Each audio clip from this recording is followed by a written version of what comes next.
right. Welcome back, folks. It is day 117 with Duolingo Japanese. Once again, MAKU desu. Minasan, konnichiwa. Yokoso. Let's see. We're gonna see how ambitious we are today. I think we're going to do... Yeah, we'll play it by ear. So we concluded Unit 21 yesterday. Let's hop right into our total recall.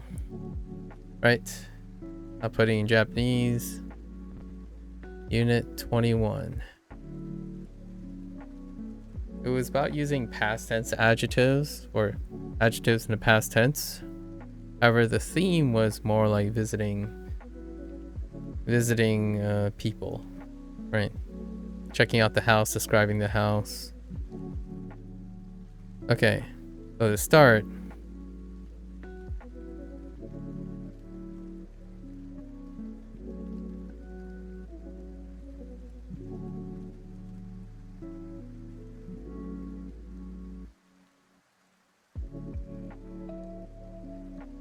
right, we have the kata for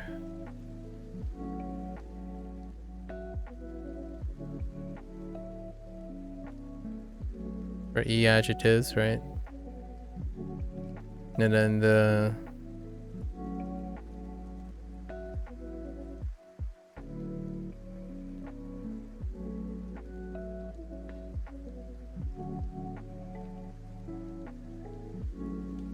oops.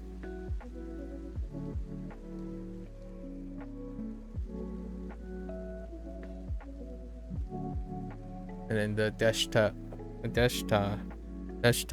for non-adjectives. That's kind of what we come to the conclusion of for the moment. Let's go with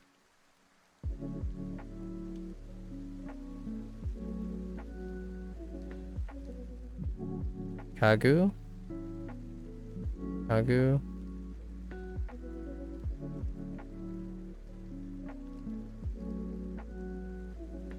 Moan, right?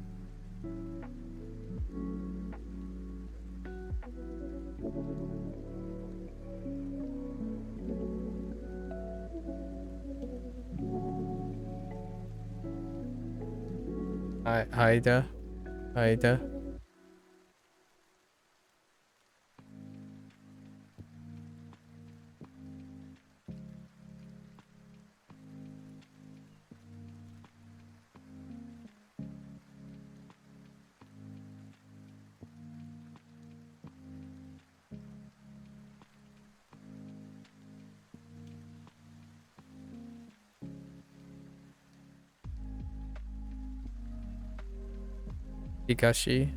Higashi.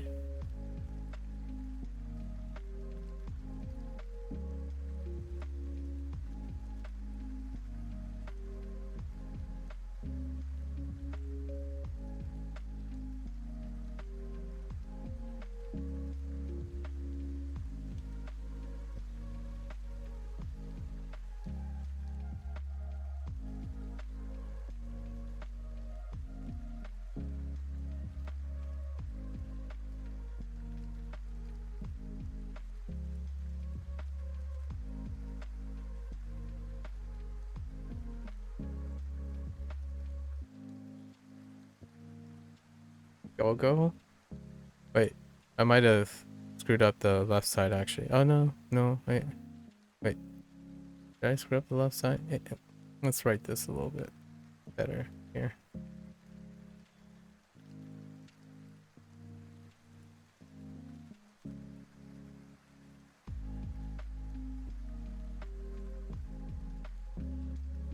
No, that looks fine. Yeah. Go.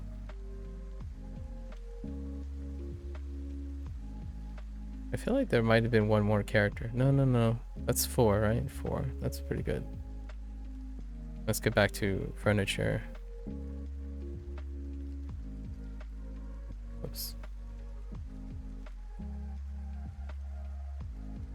Oh,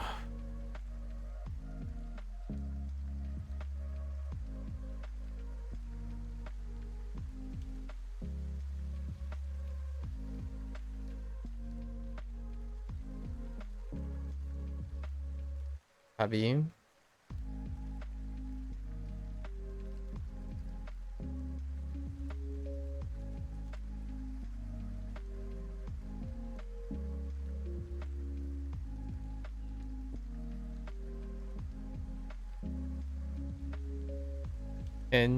Gencon? Gencon? Gencon?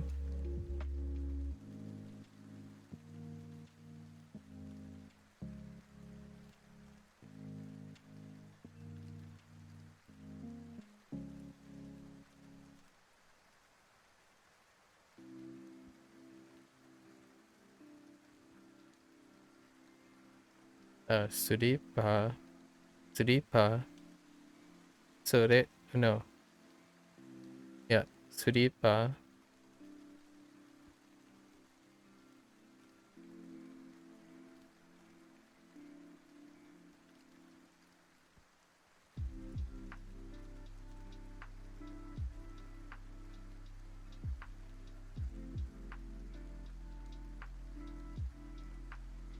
Hana.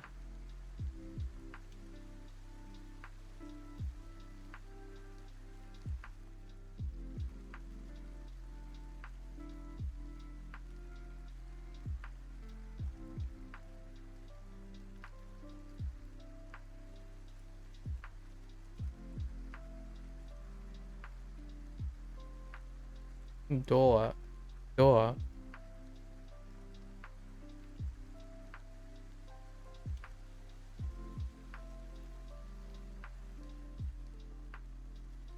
Abe. Oops. Why did I put 2 dots there?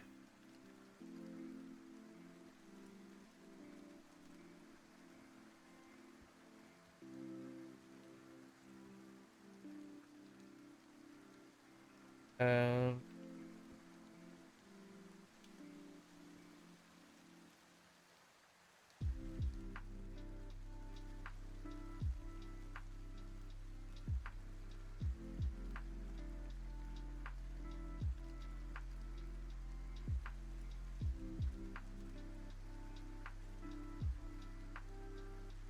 Yeah, I think that's fine.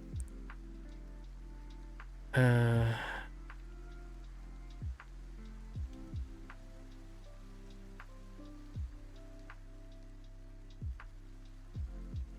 This is kind of ugly looking. Let's fix that.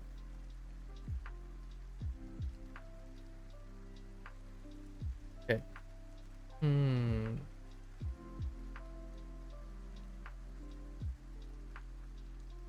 Oh, we do have another thing.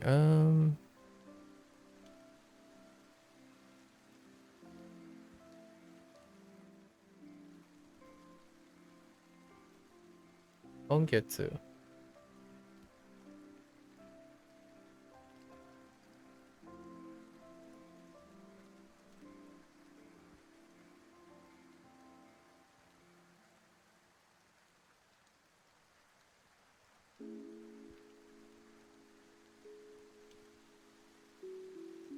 Walk in. Right, put on. Oh, put on.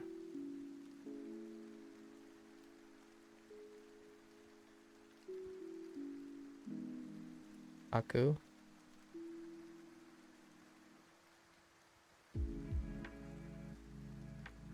Harafuru.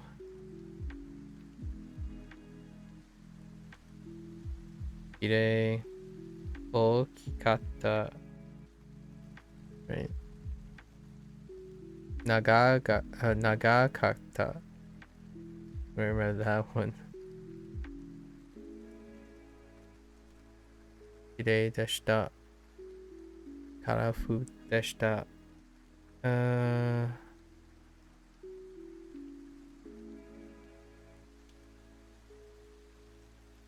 Poster. Terebi. Petto.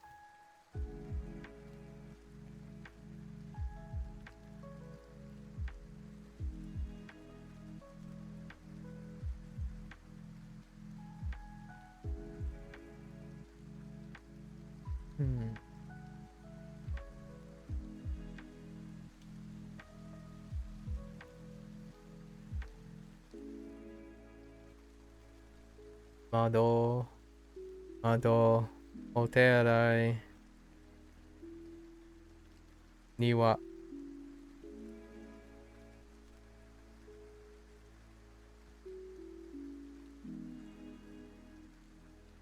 Hmm.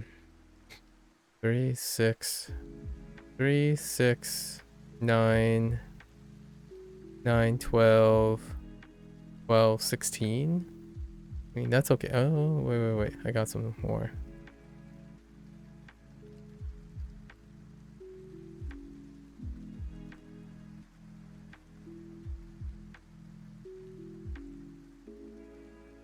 Oksan?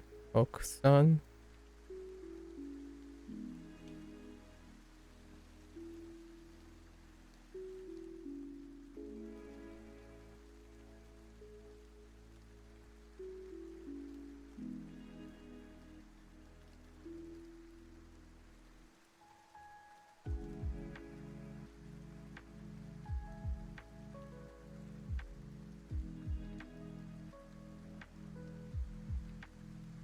Dana-san?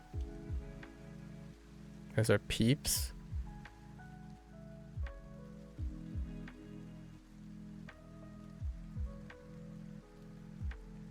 But that brings us up to 18. I think that's pretty good.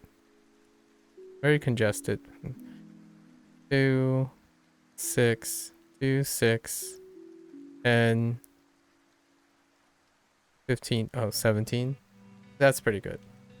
Let's do unit 20 very quickly.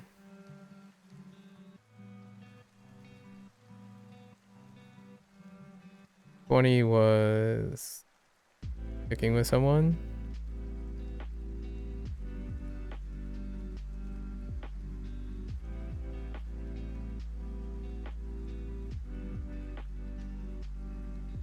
I'm getting a little better at Ri.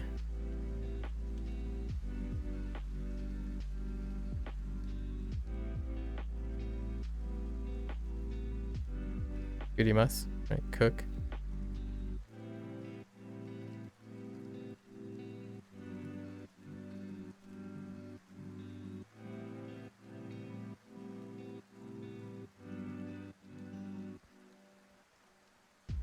So irimasu. Iru for need.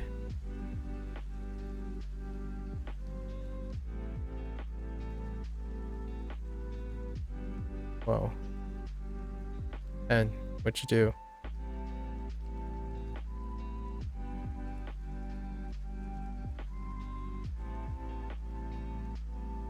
Right. Bata.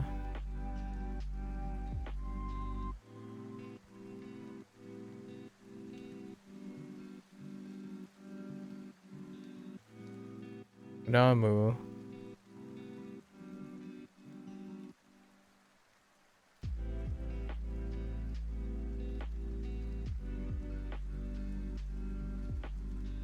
Recipe.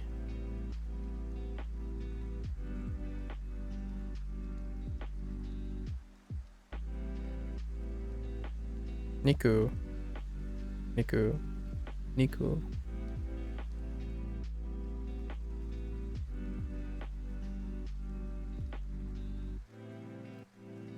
Oh my gosh. What is up with my pen registering inputs?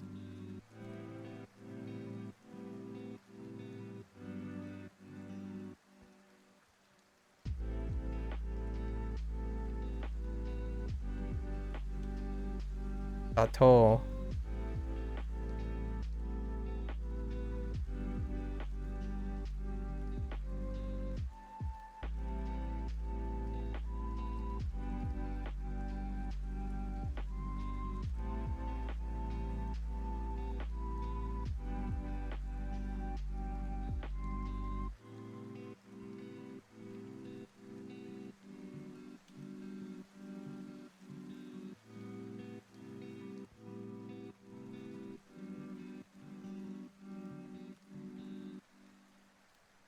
Omukiko. Omukiko.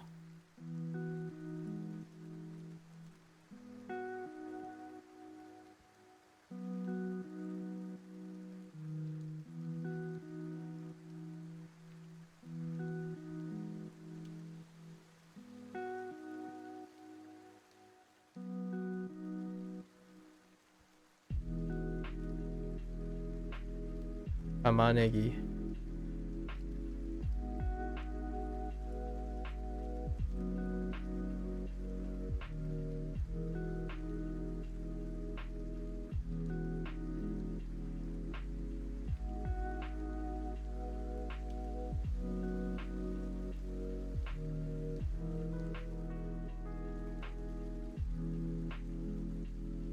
Jagaimo.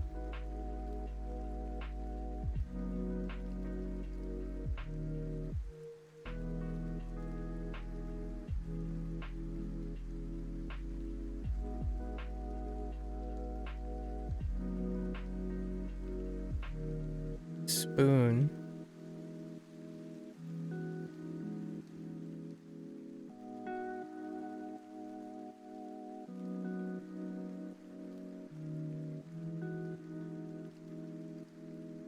Stew.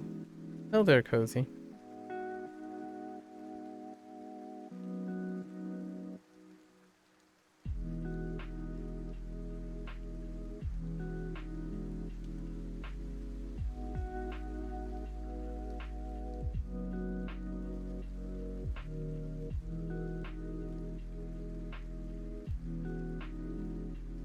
Gawan.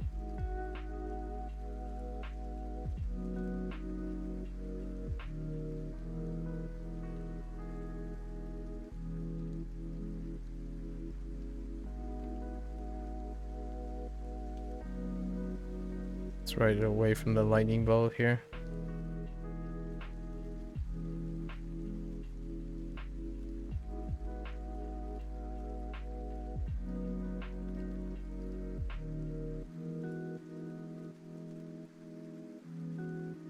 Dashi. Things are going pretty well, cozy. Just finished my reset day for Neverwinter Online.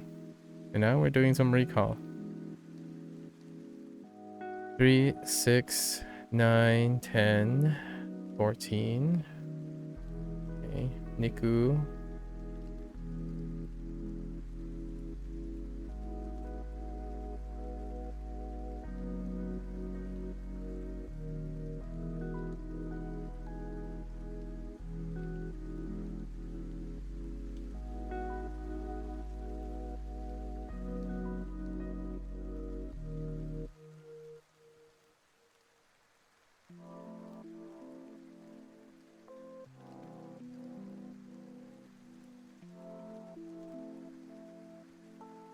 Hirugohan.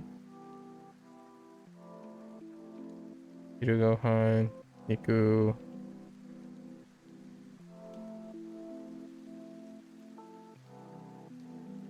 Yatsu.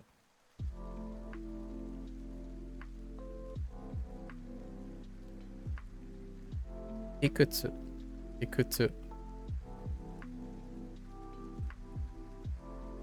You did some Spanish lessons earlier? How did they go? What did you learn?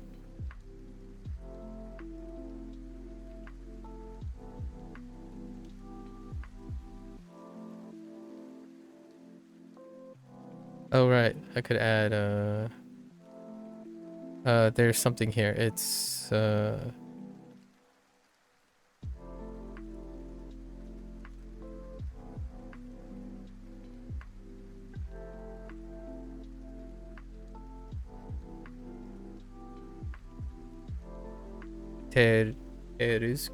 tezukuri no and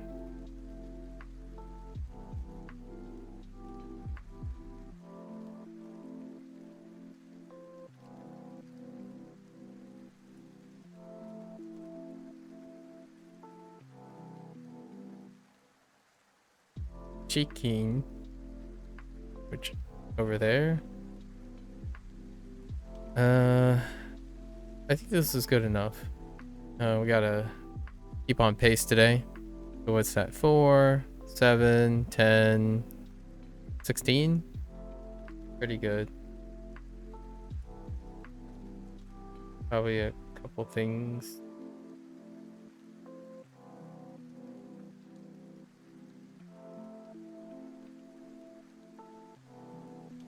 Couple other things. 3, 6. 10, 14, 15, 16, 17, 17. Pretty good. All right. A versus qual. I see.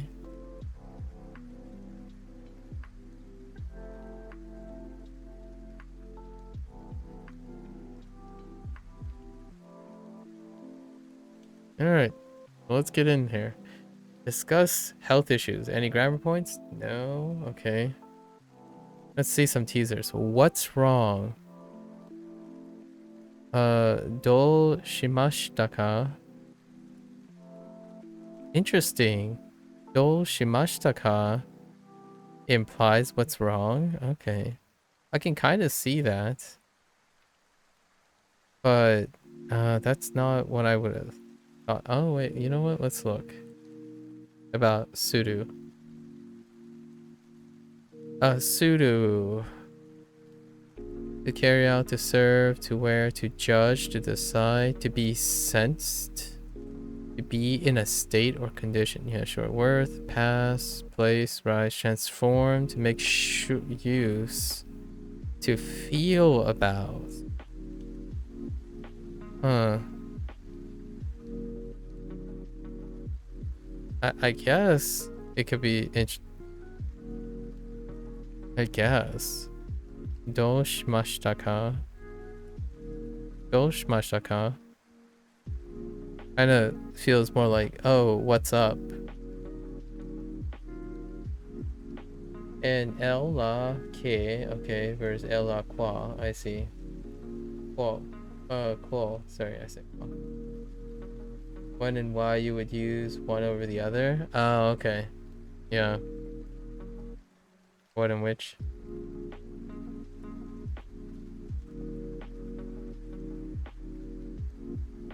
Interrogatives. My head hurts. There's atama, which we do. Atama. 頭が痛いです。 Yeah. Atama ga. Oh. Oh. いた。 Oh, ita. Never mind. 頭が痛いです。 Itai. Yeah, itai des. Hurt. Itai. That's a very familiar word, and we get the kanji for it right away. Itai. And we're gonna say itai itai. Itai itai. Does your neck hurt? We got the neck.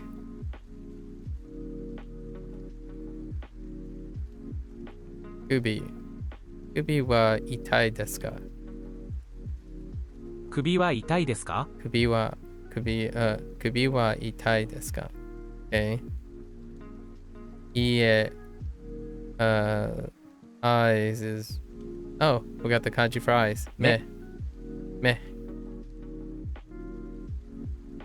Chotto meh ga itai desu. Kind of, yeah. Chotto.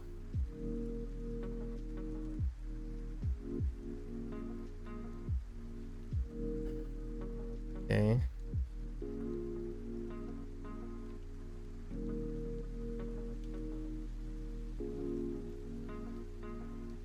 Oh, well, that's unfortunate.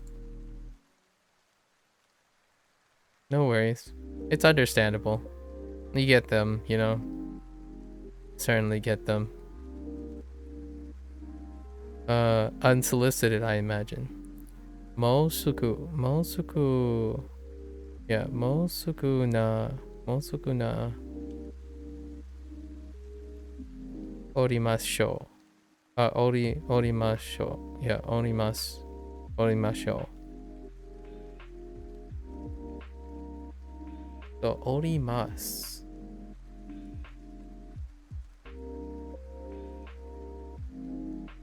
So, what can we conclude? So, ori.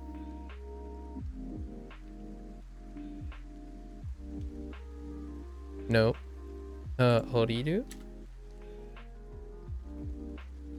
To descend, to step down, to be passed from the body? No, right? How about...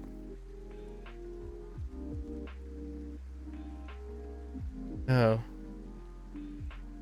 Do a light to descend? Hang on. Recover. Interesting. Oh, it's not a na. Okay, muzuku. Okay, yeah, so it's naori, naoru. Oh, I thought maybe the na was something different, but alright. So, naoru. It's only one use. That's kind of nice. It's nice to not have one that has like a Bible of like a essay on its usage. Naoru. Okay. Okay, Naoru. Interesting. Naoru. We're gonna use that a lot. Oh, I see, Cozy. Fair enough. So naorimashou. Okay, mosuku naorimashou. Okay, is less formal than well. Oh, I know what you're talking. I have a sense of I know what you're talking about when you're the topic that came up. If by that statement right there. All right, let's go in. Health issues. Iremas? Wait, it's another one with this. So now we have 3 uses of it. Iremas. Iremas? I don't remember this. Okay. Senshu. Hanashi. Nihon. Iremas. Wait. What? Oh, we didn't tap it. And yoka. Iremas. I don't know this one. 風邪ですか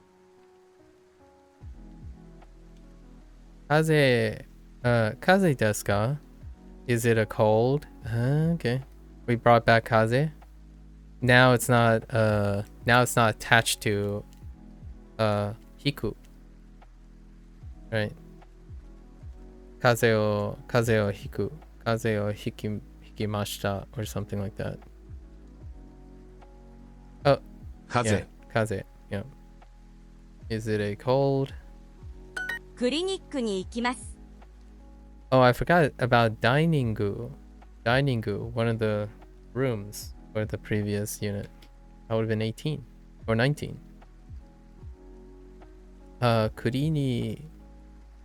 Kurinigu. Oh, kliniku. Kliniku. Yeah, kliniku. Kliniku. Kliniku ni ikimasu. I'm going to go to the clinic. Okay. クリニック。 Clinic. 中山さん、どうしましたか Nakayama-san, do shimashita ka?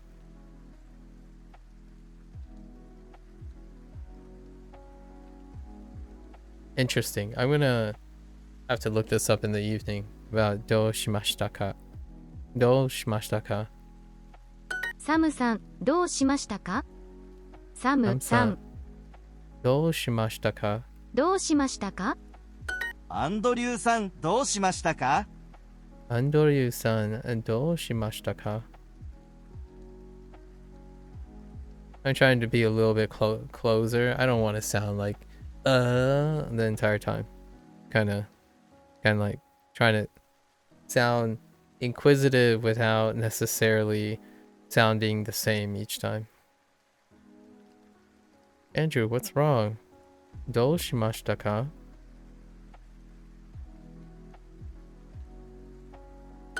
何時の予約を入れましたか Nanji no... Nanji no... yoyaku... Yoyaku... o... Iremashita ka? Iremashita ka? These are new words. Okay. 予約、 Yoyaku apartment. Appointment.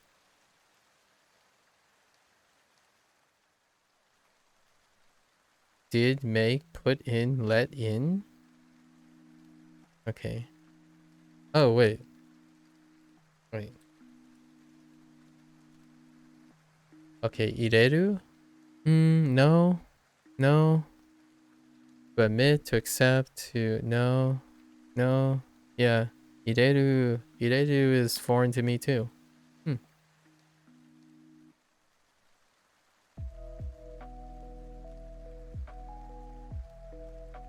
What? So, what time did you make for an appointment? What time did you make for an appointment? Okay. I mean, that's fair. Interesting. Ireru. To put in, to let in, to take in, to bring in, to insert, to install, to set, to admit, to accept, to employ, to accept, to comply. To include, as, make. Oh my gosh, there's so many. But that's to make stuff, to turn on, to send, or to call. Admit, to accept.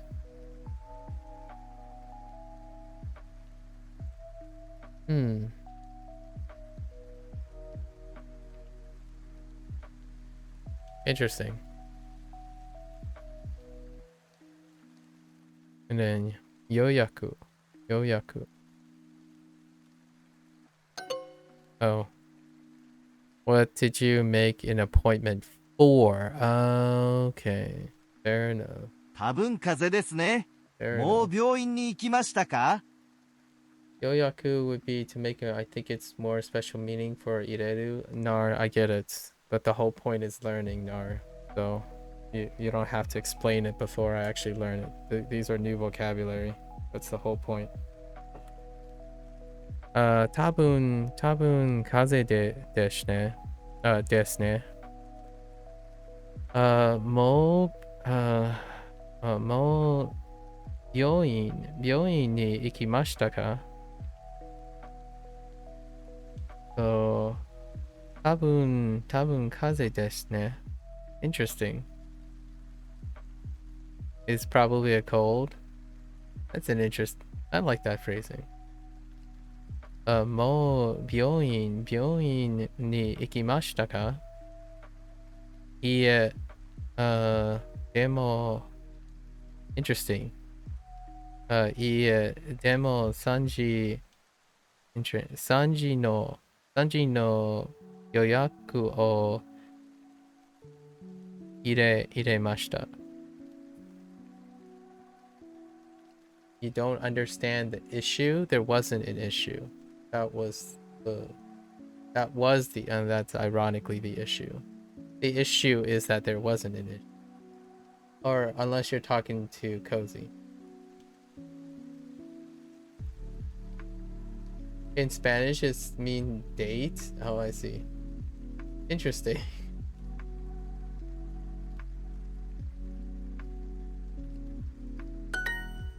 山口さん、どうしましたか？ Yamaguchi-san, I don't like people explaining things when it doesn't need to be explained.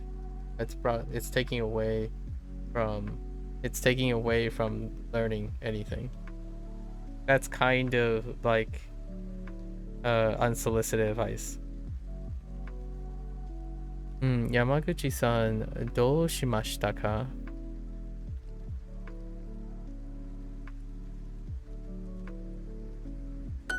多分風邪ですね。クリニックに行きましたか？多分風邪ですね。で、クリニックに行きましたか? いいえ、でも2時の予約。I had a word similar to 予約。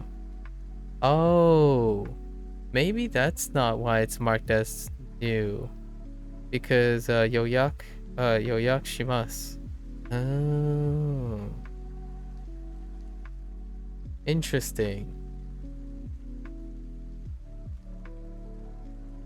Yoyaku o iremashita. Iremashita. ちょっと具合が悪いです。 And then this is we saw a teaser for this. So ちょっとぐらいが悪いです. Can't really. Oh wait, that makes sense now. I see. Okay. I'm kind of feeling sick. Stress? Huh, we have the word for stress. ちょっとちょっと具合が悪いです。ちょっと具合が悪いです。具合です。 Fair enough. Wait. ちょっと具合が悪いです。 Yeah. はい、1時半の予約を入れます。はい。1時半の予約を入れます。So, I'm going to make an appointment for 1 o'clock, 1:30? Oh, yes. 何時の予約を入れましたか？ So, what time did you make an appointment for? And I'm gonna test this now to see if it works. Oh, it does work. Nice. This would be B. So they do take it. Nice. Good thing we tested that earlier. I mean, I've been saying that for a while and I didn't get a chance to test it. But this would be the sentence, I would say. For what time did you make an appointment? Not what time did you make an appointment for. Yeah. This would be the, in my opinion, would be the grammatically, if we were going to be grammar polices for English, it's for what time did you make an appointment? Okay. Well, we have unlimited hearts. That's the, opportune moment to test these things. 痛い。痛い。痛い。痛い。 That's probably a very, so these kanji looks interesting now, but since we've been working on Hanzi, it has been not as flooring anymore. I don't get floored by these 痛い。 as much. 痛い。先週からです。 Senshu kara desu. Okay. Oh, interesting. It's a, から。 yeah, it's a sense. Speaking of sense, the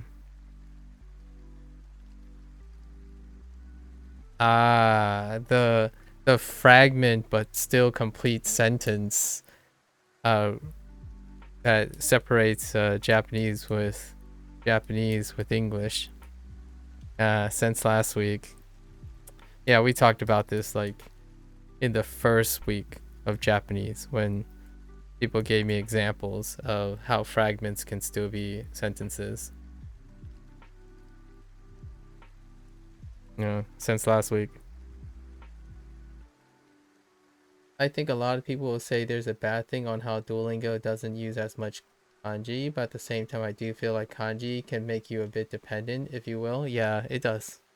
Yeah. Here's my silver lining on Duolingo.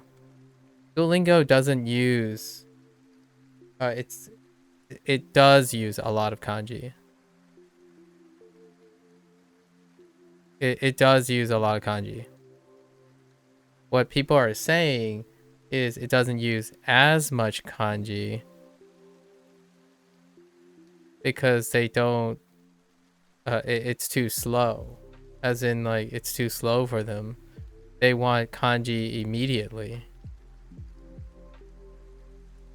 Because I don't know if those people actually know how many kanji is in Duolingo. They probably stopped a long time ago. My 2 cents about this is they drill hiragana and they have to implicit hiragana for first exposure, which if you're listening to the thing, it gives you sounds. So your sound and your read gets lined up first. And this takes they use a lot of repetition for this. Right? In short units. So the units themselves expose you to it.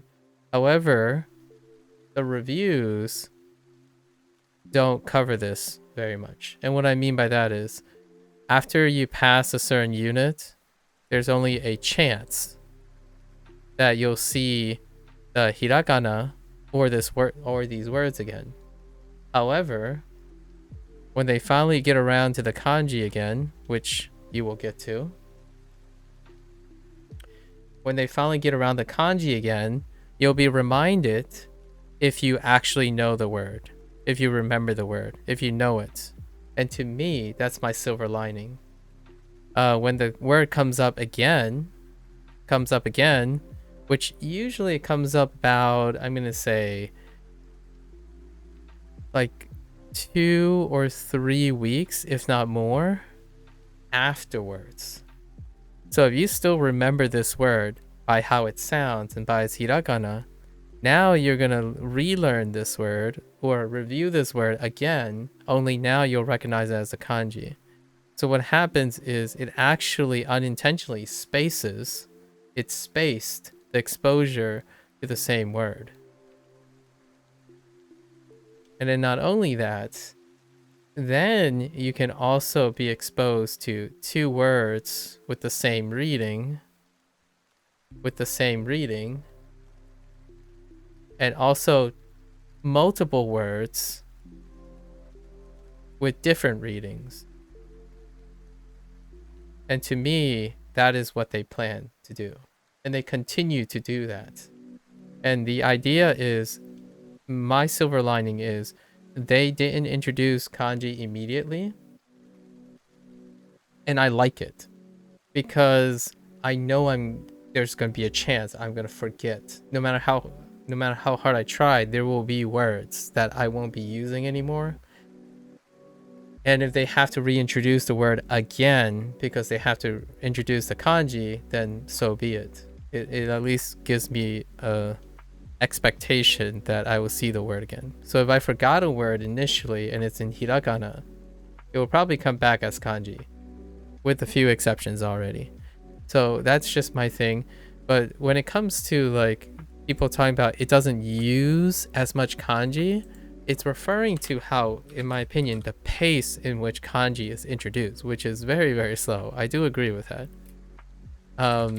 But Duolingo covers more than 1,300, like 1,350 kanji. So that to me is a lot. I mean, if it's the 1,350 of the common kanji, that's substantial. I mean, even for people, I would be floored if someone can write and recall 1,350 kanji without the aid of context. I'd be pretty floored. I don't expect to hard memorize 1,350 kanji even within 2 years. So I don't know what people, in my opinion, some people really vastly overestimate how aided their memory is. What did you do? Kanji immediately was really how you learn at first. And well, that made me not focus on listening or kanji less for too long. I see. I just forget not focusing on listening. I have done both. I see. I'd be really floored too. Like, I'm having trouble with right now. I've practiced kanji like once every 2 weeks, and I'm still only at 100 kanji, and sometimes I drop some of them. Thanks. Sci-fi. Like, if I took out a book and I just wrote the kanji that I know, I'll still end up dropping like 1 or 2 of like the 100 that I know. And these 100 have 200 meanings in total. So that's where Duolingo is at. But it is really slow. I totally agree though. If you want to like swim in kanji, this is not it. It's going to take you 3 years. It's going to take you like 3 years to see the more than 1,350 kanji that Duolingo has. And here's a even bigger kicker. And it's part of Duolingo's design, which I'm not too much of a fan of. When you do practice and it goes back to a previous unit, it undoes the kanji. As in, what I mean is, it's serialized. So as you're stepping back, you still have to remember the hiragana or the reading of the hiragana.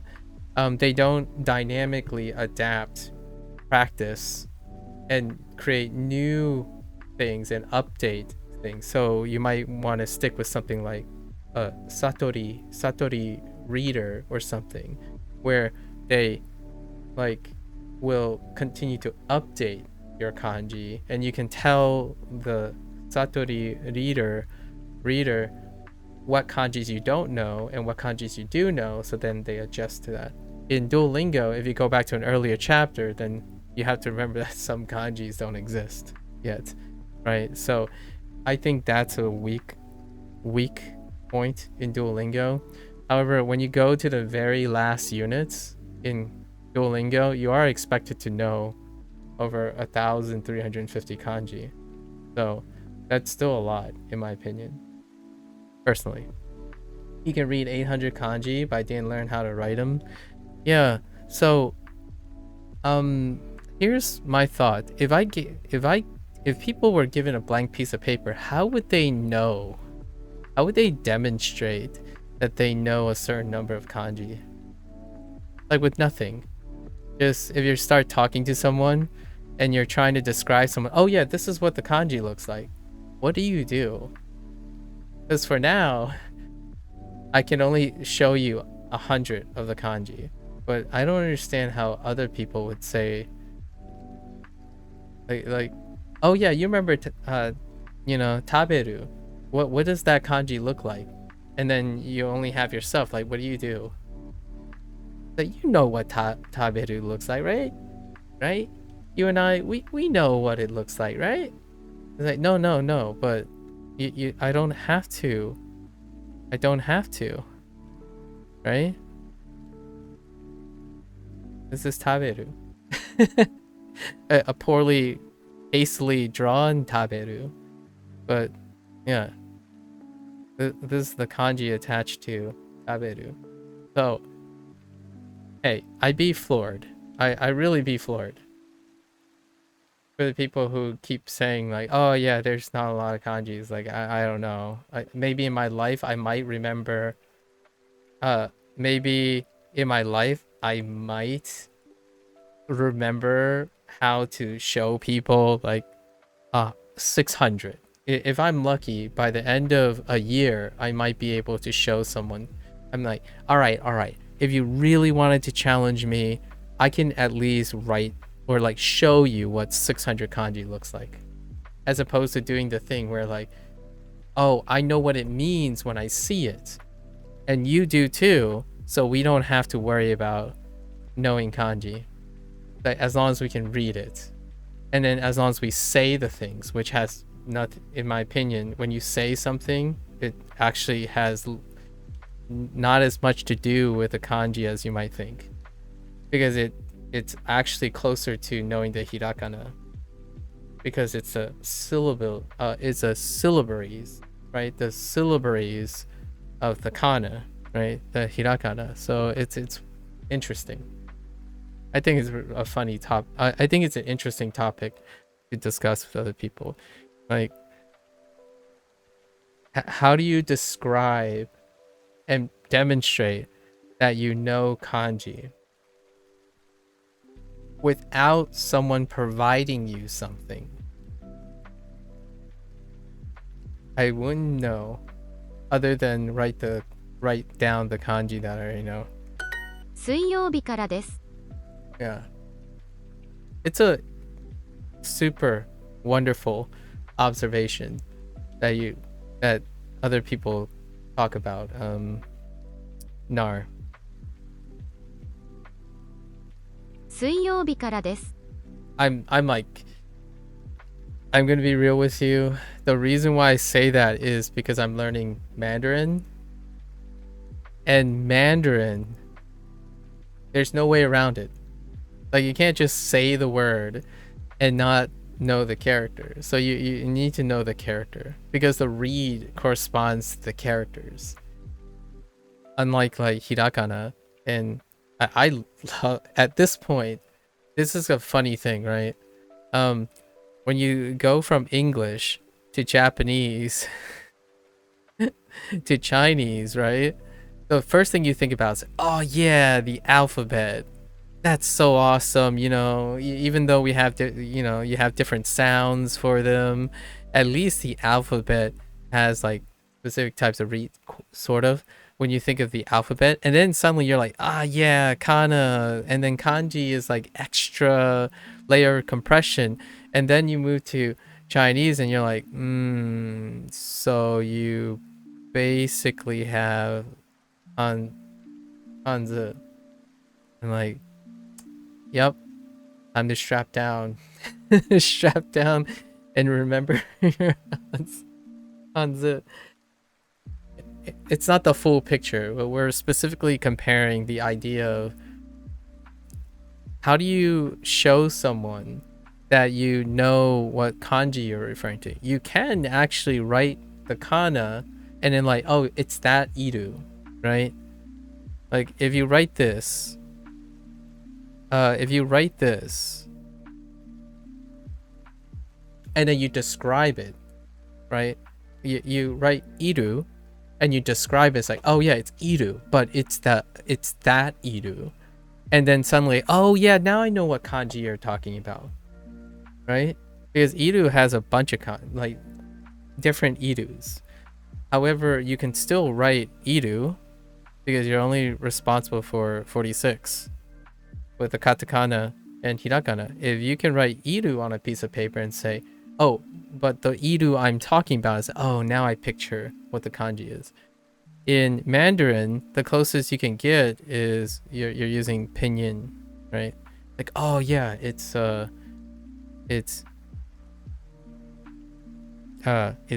jiao. Like, what does jiao look like? And now for this, someone can say, no, you don't know hanzi, because this is pinyin. It's so removed. However, in Japanese, you could kind of say, if you know your kana, you can still demonstrate to some extent you know what you're talking about when it comes to kanji. And in English, the alphabet's the alphabet. Like, it's the alphabet. I don't know. Let me know if people become I think the one interesting way you could try to demonstrate it is you talk into a recorder, right? You take your smartphone and you pronounce, right? You pronounce the word and you hope it pulls up the kanji. Now the problem with this is it's still kana. So what I mean is your pronunciation is still there's a chance it's going to be dependent on the kana, which the kana doesn't differentiate. You need more context. So how do you demonstrate that you knew the right kana outside writing it? I thought about this for a while now. I'm like, because I hear that a lot. I do hear that a lot. Like, oh, where's my kanji? You're not learning kanji fast enough, and whatnot. I'm like, I don't know. Like, if someone tells me they know 2,000 kanji, I'm just gonna have to trust them, right? Because if they read something, it doesn't demonstrate to me if they know the kanji. It demonstrates to me that they can read the thing and have context. Context helps a lot with the abstract character. When I think of, I'm not thinking of an image. So, like, for example, if I drew this, to me, this demonstrates something different than saying, oh, it's a bowl, or it's a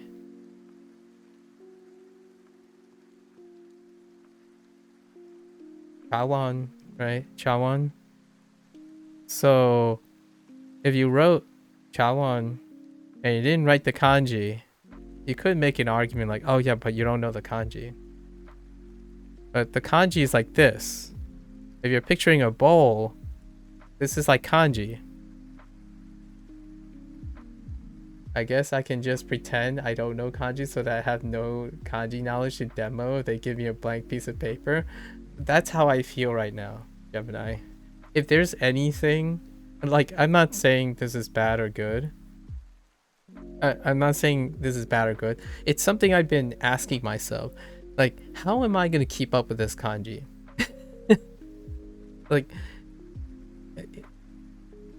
Like when someone says, oh yeah, show me all the cool kanji you know, and I'm like, all right, I guess I'll try. So I'll pick whichever kanji that I know, and I'm just gonna keep using the same kanji, because if someone says something like, oh yeah, can you do a cool like kanji, the one kanji for, or what is that one kanji? I'm like, uh-oh. I'm like, which one is it? Is it like, is it this?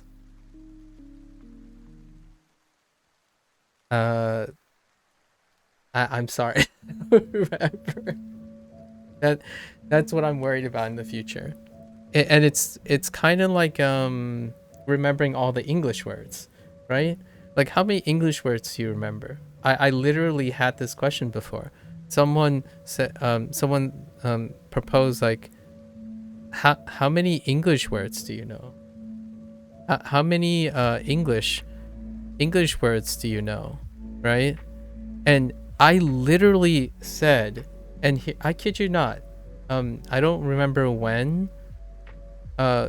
It might have been within the first 3 weeks of Japanese. I literally said, oh yeah, I think I know 1,500 words. And the guy was like, wait, oh, that's kind of low. It's like, I would think you know at least 4,000 words, right? I'm like, I have no idea, because when I think about the words, I need to be able to recall them. I'm like, I can't possibly recall 4,000 words, right? You know, like, I don't think so. And then we talked about how people evaluate how many words you know. And sure enough, it's the same question again. You are given words and you are asked to define them. And then the words are evaluated based on their frequency of use, which creates rarity, right? So in the long run, apparently the estimate of my vocabulary is greater than 6,000. But I don't know 6,000 words. What do they even look like? Sometimes I ask myself, like, gift. Wait, is that how you spell gift? Like, I do this all the time. I can't even begin to fathom later down the road with Japanese and kanji. I can't even begin to think like, wait a minute. Is that what it looks like? Unaided, like, you know, when I'm writing these sentences on my screen right now, my first thought is, I can't even get English words right. I don't understand how I'm gonna be able to demonstrate kanji on screen. Right, so I've been writing a lot. For me, I don't really associate kanji for being cool, only for suffering. Just kidding. I really like kanji. Kanji is fantastic. All this talk, it's not gonna stop me from trying. I absolutely love being reminded and rediscovering words as I go. Just gotta take word for it. The right word will be with the sentence or the grammar, yeah. Or you could just use any and the listener will kind of get what you mean. Yeah. So here's one thing that I want to say. Why would this be important? So, for example, why would conjuring kanji be important, right? Like from scratch. I'm a creative writer, so I consider myself a creative writer, right? Like I like to create things, and create things tend to be a lot of times in a void. And what I mean by that is, all right, go and write the first chapter of a fictional character, and the moment you pull up that piece of paper and you go to type it, even if you type it, you don't have to like literally write it. You go to type in like, what are you doing when you're typing? You're not writing kanji. You're not doing that. You're doing hiragana. You're doing kana, or even most of the time it's romaji. So technically you aren't writing the kanji, and you don't even have to recognize it, because if you get the kana in the romaji, you get the kanji, and then you look at it and it's like, oh yeah, that's the right kanji. In English you don't have that leeway, right? In English you don't have that leeway. It's either misspelled or spelled correctly, right? But here's the thing, English does have autocorrect. So the question is, did you remember the English correctly, or was it autocorrect if you're using a keyboard? Now if you were writing English like me on screen, I misspell all the time. Like, I think my English is pretty pathetically, like, underratedly inaccurate. So I misspell things all the time. It's flexible enough to show misspelling, right? What about kanji? I don't think I can get away with that in kanji. So when I start writing things, people, like in Mandarin, when I was practicing Hanzi, right? Hanzi, when I was practicing Hanzi, someone's like, oh yeah, your third stroke, like, someone's literally told me this. This is what they said. That this character is this character. Radical, not this radical. Do you see the difference? Do you see the difference? And it's part of a really big Hanzi. So there's more to this.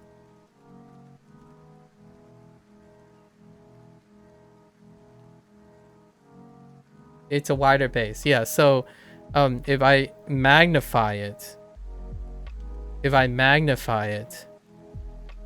the radical is these two.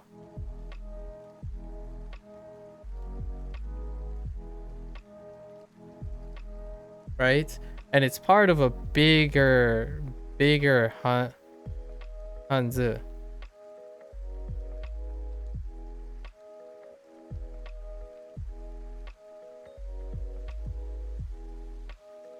So everything else is the same. And this is what I mean. Does it prevent you from... Yeah, those two. Yep. Does it prevent you from reading this? Is what I'm saying. And oftentimes, when people say they know the kanji, and they know, or know the words, or know the spelling, I think they often mean we know fuzziness. It's fuzzy enough that if we have enough context, we'll know it, right? And that, in my opinion, is fair. It's really fair, because I, even with all this practice, I still mess up my strokes. Like these are like I sometimes I'm not quite sure. Like, was it longer on the bottom or is it taller on the top? It's the same feeling as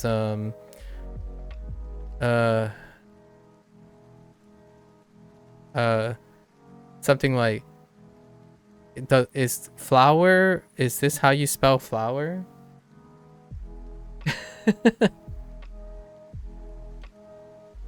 Or is this how you spell flower? Or do I mean flower? Which flower do I mean?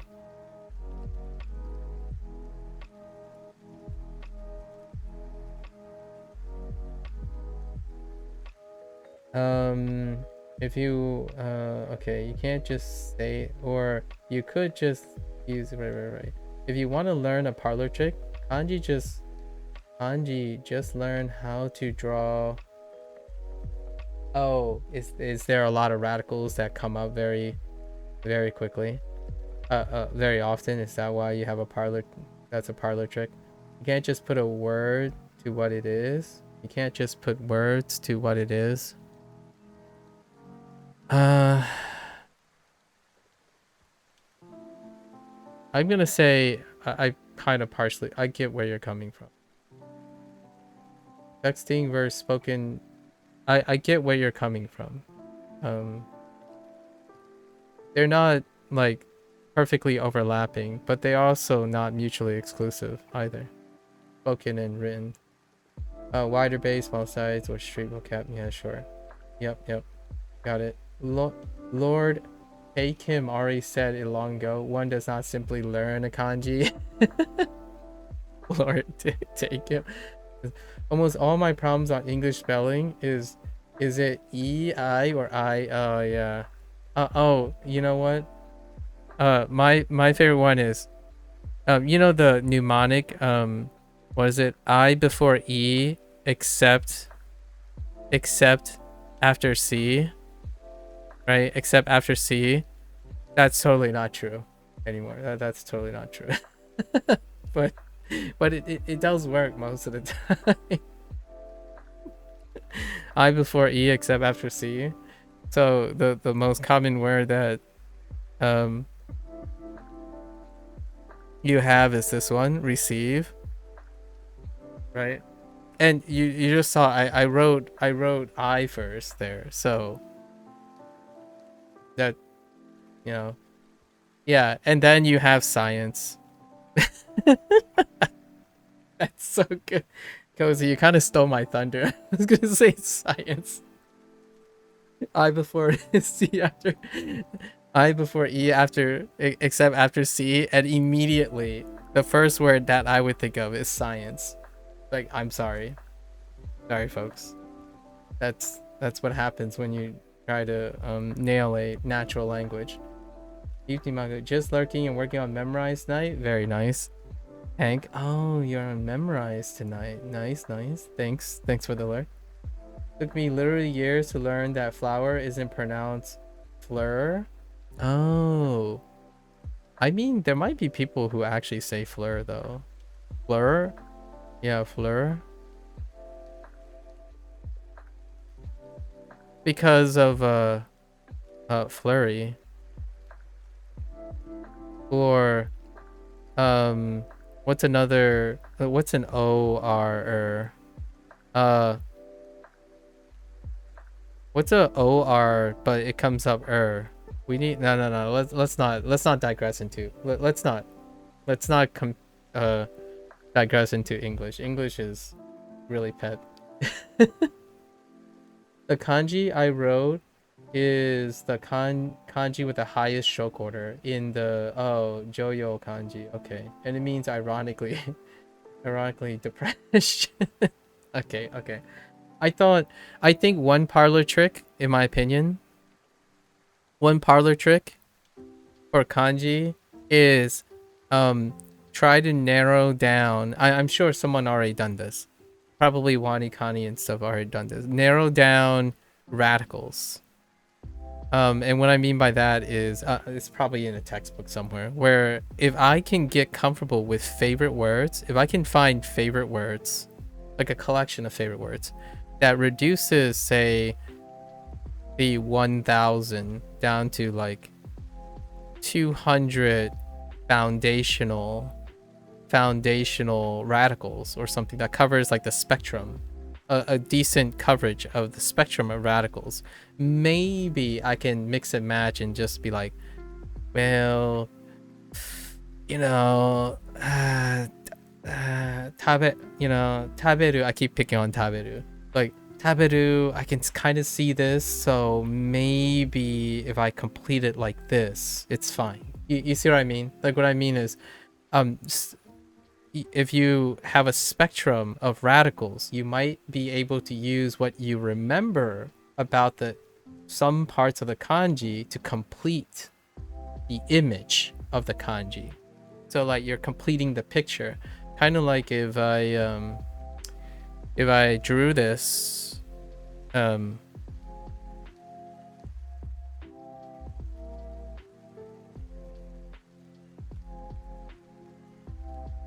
if I drew this image, right? If I drew this image and I'm saying something is missing in this image, you can at least think like, oh yeah, well, there's like a sunset, so maybe there are like birds in it, and maybe there are clouds, right?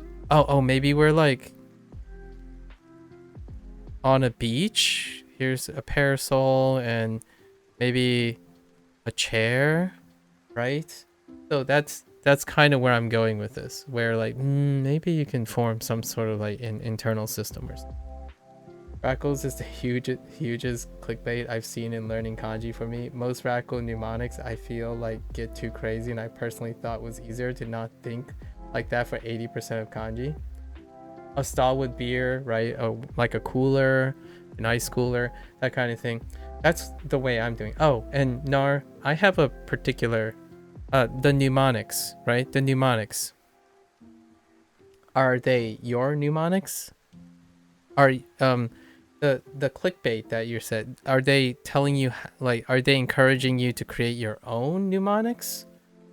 Like encouraging you, teaching you ways to create your own, or are you memorizing someone else's mnemonic? Because radical mnemonics, I would say, would have a problem if you don't resonate with the mnemonics. For example, my mnemonics are really elaborate as well. However, they're my mnemonic. So my mnemonics, the effort I placed into constructing my imagery is far more salient because it's based on mine. So if I were to study people's mnemonics, the first step I would probably try to do is to turn it into my own. So like if you had a great idea, like Dracula store, for example, Dracula store from Sub-Zero. Sub-Zero never lived this down. So when he said Dracula store, I've created my own imagery of Dracula store.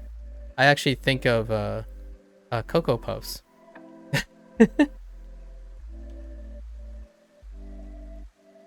I'll let people wrap their head around that. I think of Cocoa Puffs when I think of Dracula's store. So that's how I remember drugstore.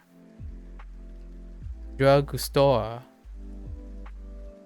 I think of Cocoa Puffs.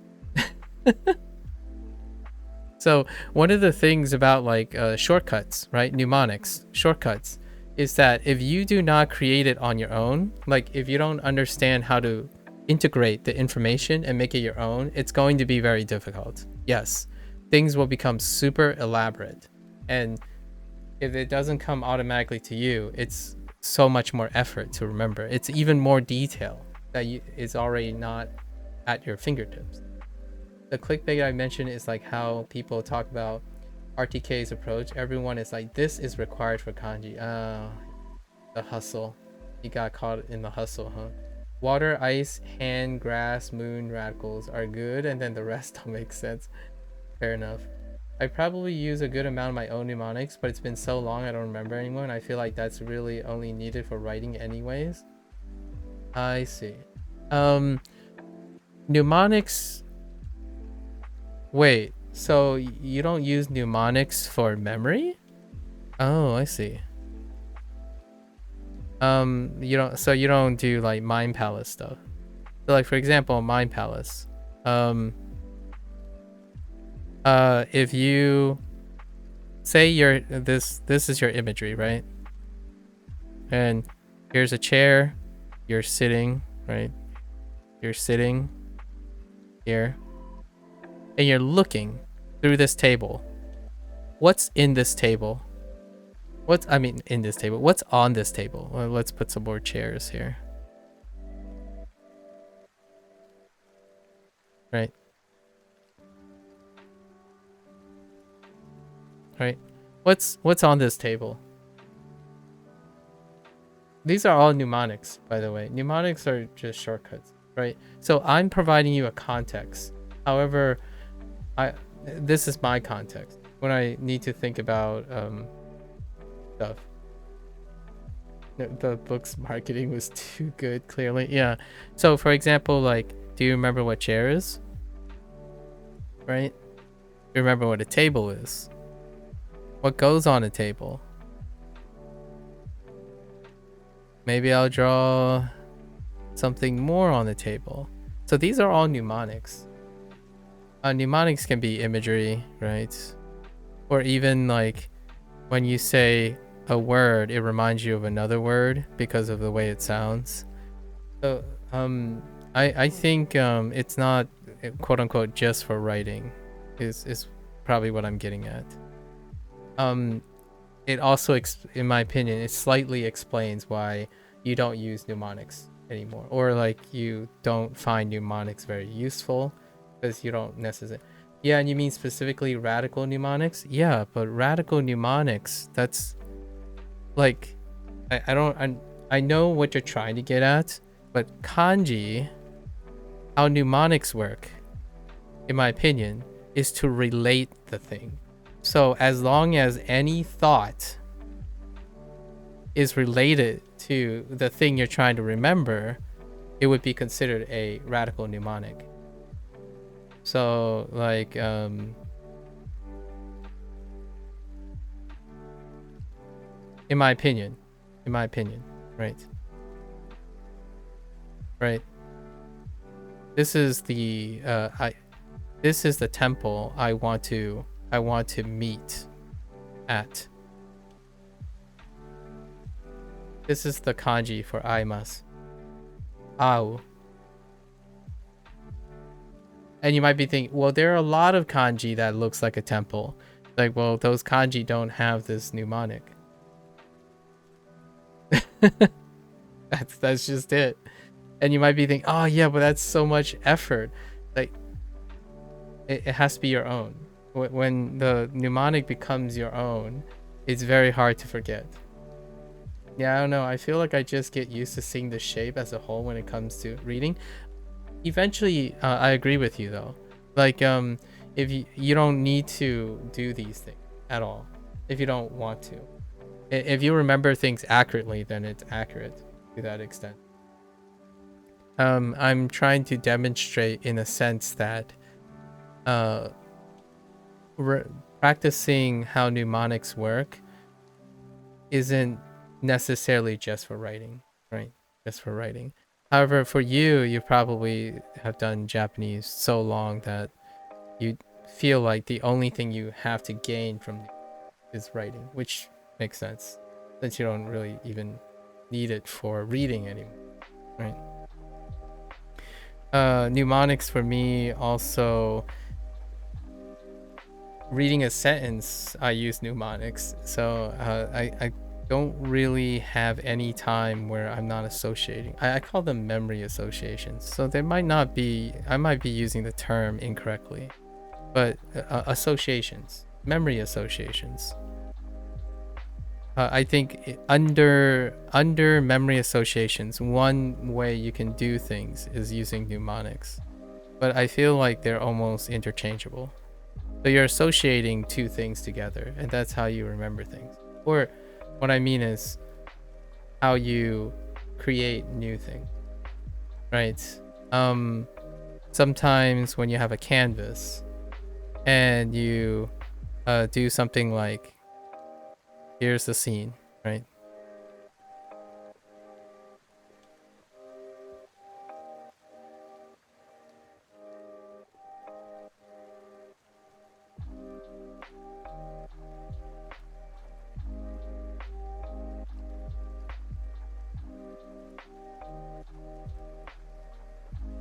All right.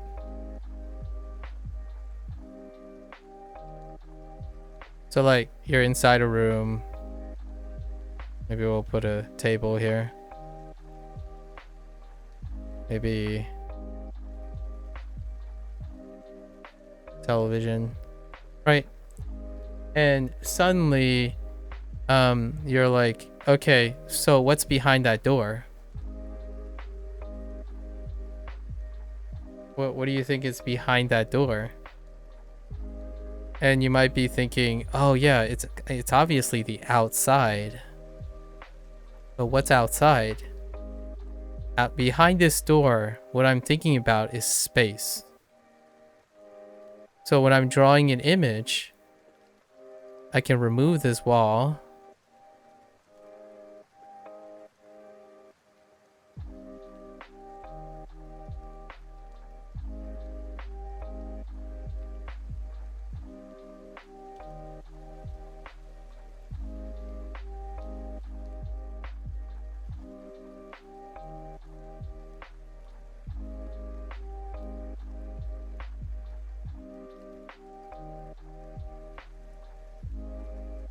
And now the room environment is attached to outer space.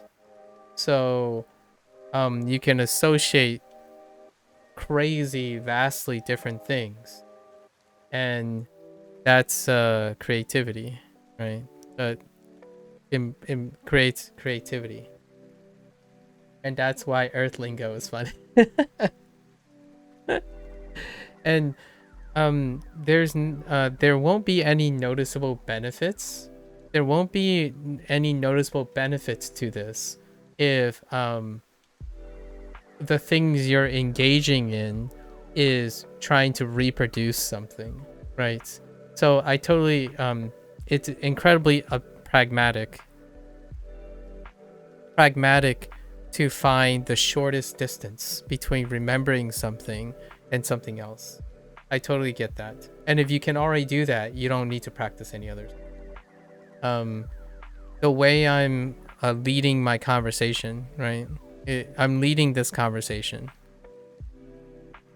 And the way I lead this conversation is to imagine the connection between A and B. And sometimes when you're practicing things like mnemonics, it is a skill that gets you from point A to point B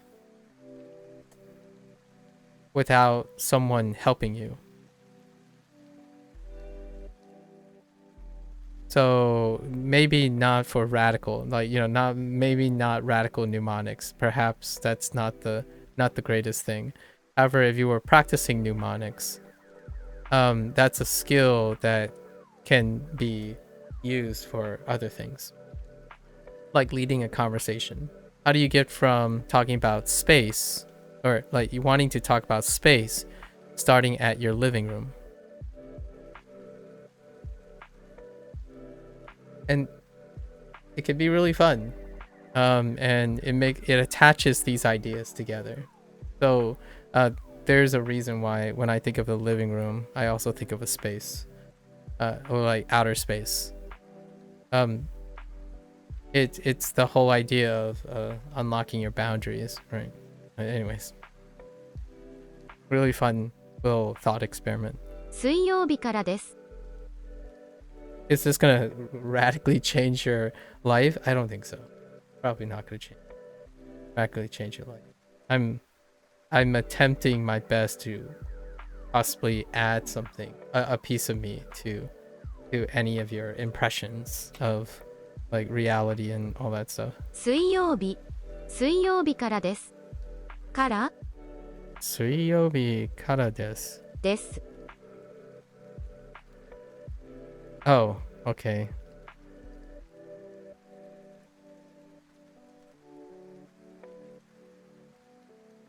Since Wednesday. Okay. 耳が痛いです。 I get it since Wednesday. Like, oh, how long have you been studying?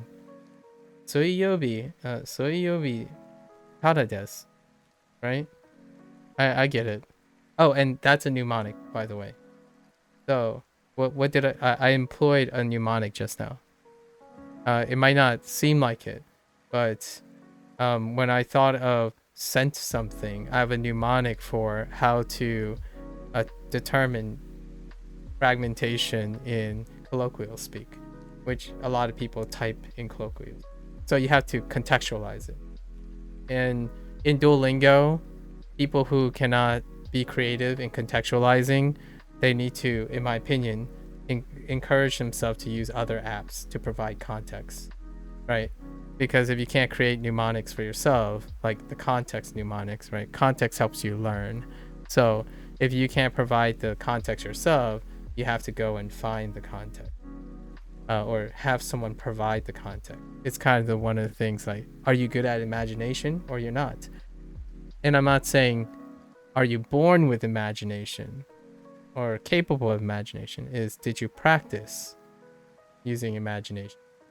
Because you can go through your entire life without having to use any abstraction, right? And for me, in that moment, I thought of several ways that I would probably use that phrase since some time ago.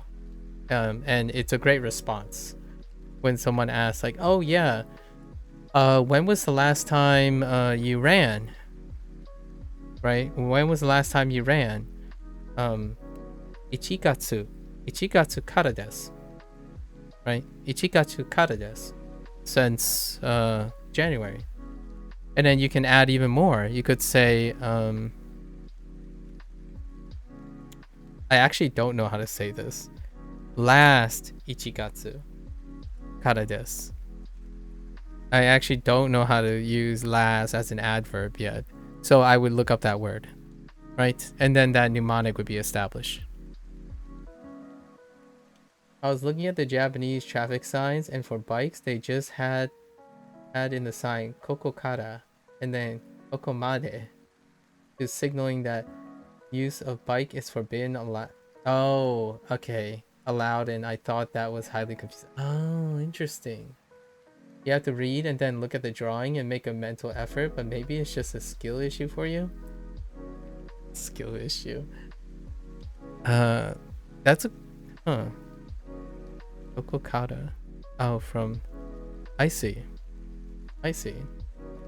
Interesting. When you look at you have road signs, right, Nar?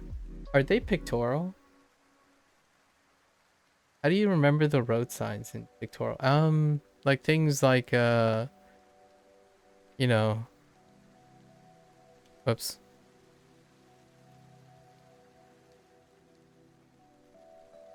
Right? Like a chevron. I guess you just read them. Chevron. In Brazil, they're mostly just pictures apart from the stop sign. Yeah, I imagine. So I feel that's kind of a great way to illustrate that mnemonics. You can use those you can use things like this instead of literal writing stuff, right? And to me, you know what this looks like to me?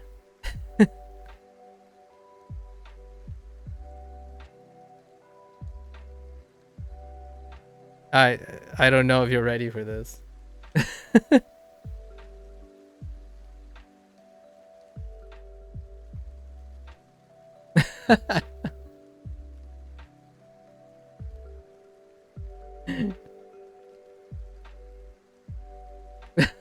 This is what it looks like.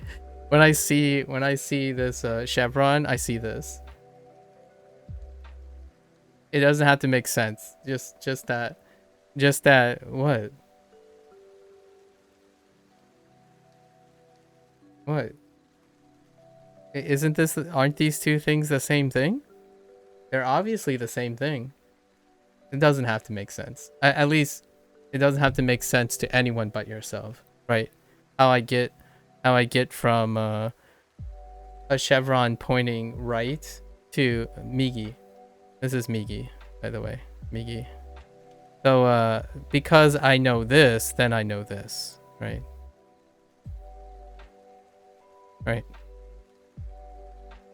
Yeah, so if I know this, then I know this. Which, if I know this, then I know Migi. Oh, you mean the shapes are the same? No, they don't have to be the same. They're the same in my head. Right? I'm kind of being a troll right now. No, sorry. I really appreciate that you're being candid about this, but that's kind of what I mean by your own mnemonics. You start with the mnemonics that work for you, and then you build and modify the mnemonics so that eventually it becomes something like, here's pointing right, so it's obviously Migi, but Migi is Migi. This is Migi. Right. So that's kind of so here's do you know how here I'll try to explain how the mnemonics work. So, right? You see this guy, right? If you put a head and maybe like, you know, there's the hands and legs, this guy is going to trip over going right. So this guy is clearly going right, and they're going to trip over a box. That's why this is Migi, and that's where you get this. So if you're gonna run to the right, you're gonna trip over a box, and that is Migi. And that is my that's my mnemonics. There are simpler mnemonics. Like Lotus told me one. Right? This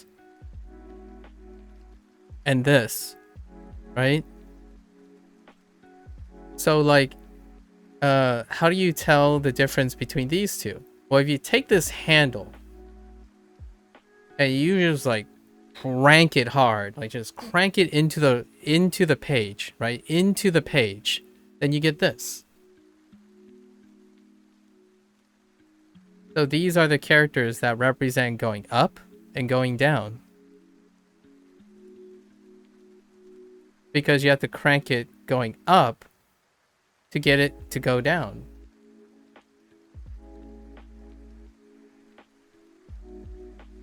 Yeah, but it's not pointing in... Yeah, these two things are also attached. And it's unnecessary to create a story, but if you take this handle and you just go up, like if you crank it up, right? If you crank it up, you get this. I don't know if you literally see that, but just imagine rotating around this handle and you'll get this.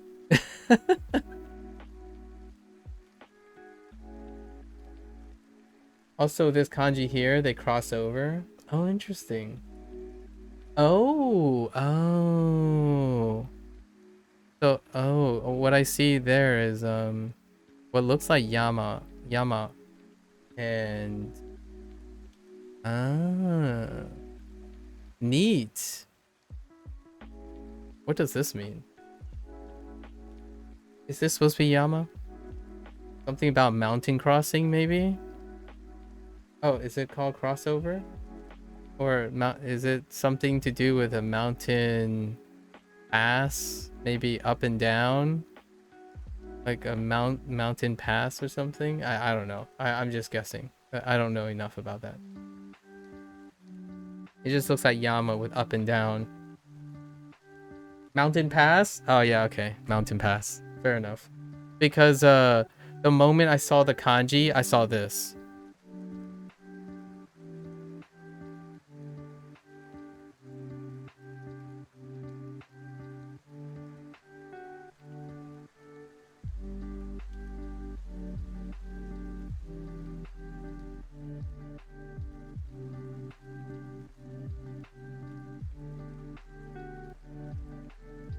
That's where I saw. Like the moment I saw that kanji that you written, this is what I thought of. This is the image I have in my head. So I imagined like going up and down on a mountain pass. So it's like a pathway, right? So that was my initial guess. As opposed to worrying about what the kanji looks like. But sort of. Pretty neat when it works out. Obviously, it doesn't always work out, Nar, for sure. There were times I'm like, oh, does it do with this? And they're like, nah, it's just like way left field. It's like, all right, I guess it doesn't work for that one. 耳が痛いです。 Itai desu. My ears hurt. 仕事のストレス。 Oh, wait, Nar, I watched that video, by the way. I forgot to tell you. Yeah, mnemonics. Speaking of mnemonics, I watched that video. Oh, it was really interesting. I like that the more complicated the sentence got, the more reliable the Chinese was. Like the Chinese people who read the Japanese sentences. I thought that was really funny. It was a very interesting observation. I saw the like what is it? Lang Q? I forgot the guy's channel's name. I saw the video of where he got Chinese people to read Japanese sentences. I totally get it too. There's knowing even basic Chinese and basic English, Japanese, I totally understand where they're coming from. Yeah, no particles, like yeah, advanced sentences end up having way more Chinese. Yeah, it was pretty interesting. I love how they talked about figuring it out, right? I think that part is so wonderful, and I think people stop doing that, in my opinion, online. And that type of thing is far less shown than people working through things, right? It's about, oh, here's the tutorial on how to do it correctly. Oh, and here's me doing it, and then let's force cut and speed cut past all these things. And now there's a trend. There slowly is now a trend where, hey, we kind of want to see what it's like when you're practicing these things or figuring these things out, because there's been less of that lately. The closest place you can possibly feel that is either alone while you're learning something, or something you don't want to share online, right? Who likes to share them messing up and screwing up and learning something? But besides the point, how popular is that? To demonstrate that, oh yeah, it takes time to actually get things right, or get things desirably, whatever your goals are, right? So there's definitely less of that outside of video games. Video games is probably still kind of the a community that still has that, in my opinion, to some extent. Although the whole get good and be good thing is still relatively super strong and trending in video games. Right? It's okay to make mistakes. It's actually one of the it's actually one of the best mnemonics you can create. Crazy how many people making mistakes get less view than this man speaks 100 languages. Yeah.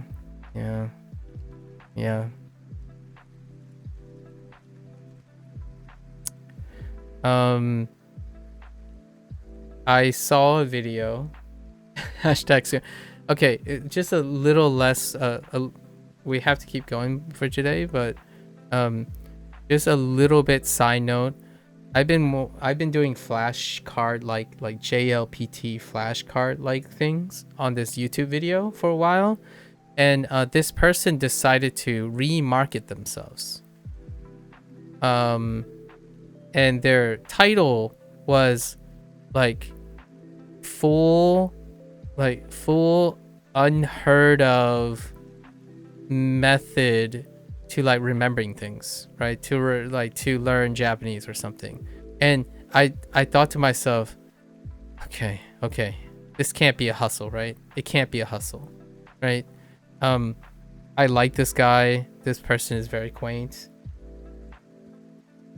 You know, like it can't be a hustle. There's got to be something in here. And there was. I try not to write them off. If I have time, I will watch it. So I did watch it.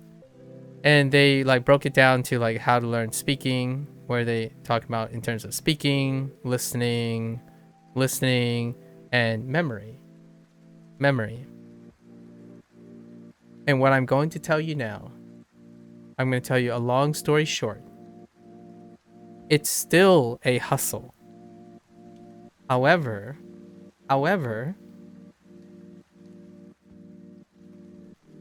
my coverage of his techniques,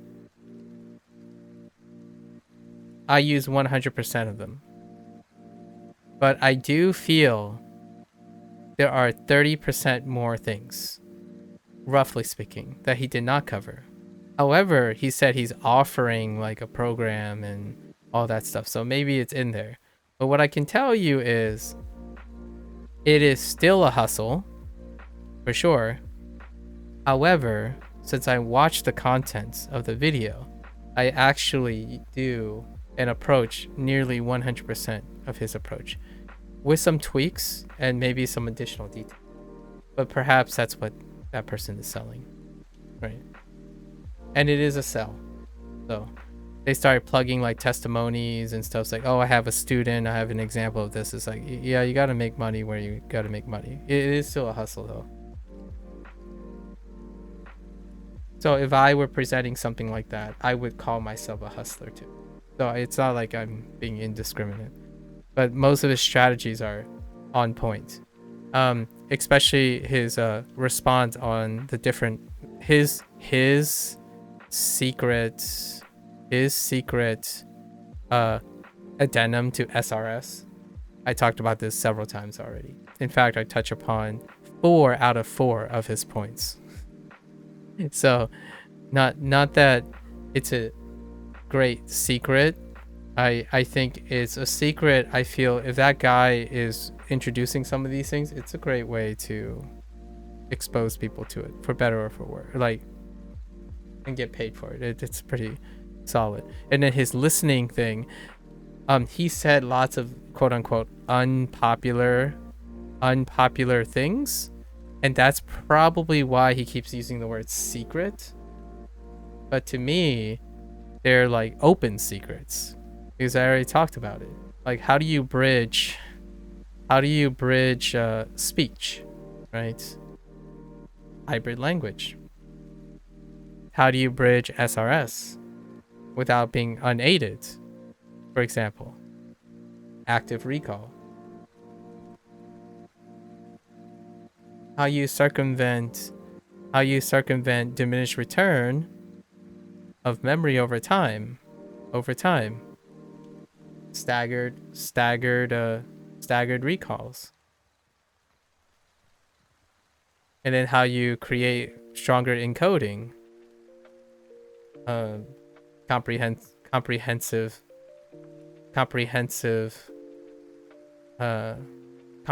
as in different input encoding things. So he suggested things like writing or various notes, like having a spreadsheet or something like that. And then like his for vocabulary and all that stuff, he says like scheduling. Like, yeah, well, yes, scheduling. And then he has like a plan and stuff, and he does like on off sets, microdosing, what I call microdosing. This person didn't. So lots of the buzzwords and all that stuff. It's like, yeah, definitely. Still a hustle for money. Just saying. The noblest intents have to be honestly also be realistic here. This person is getting paid for it. So naturally it will sound very good. Hello there, Hiroko. I can come up with a full unheard method to learn Japanese. It will be a very bad method, but I digress. Yeah, exactly. Exactly. I can... You know what I would say I would do? If there's anything I can do, if I'm selling something and my reputation, if I am selling and my reputation is on the line,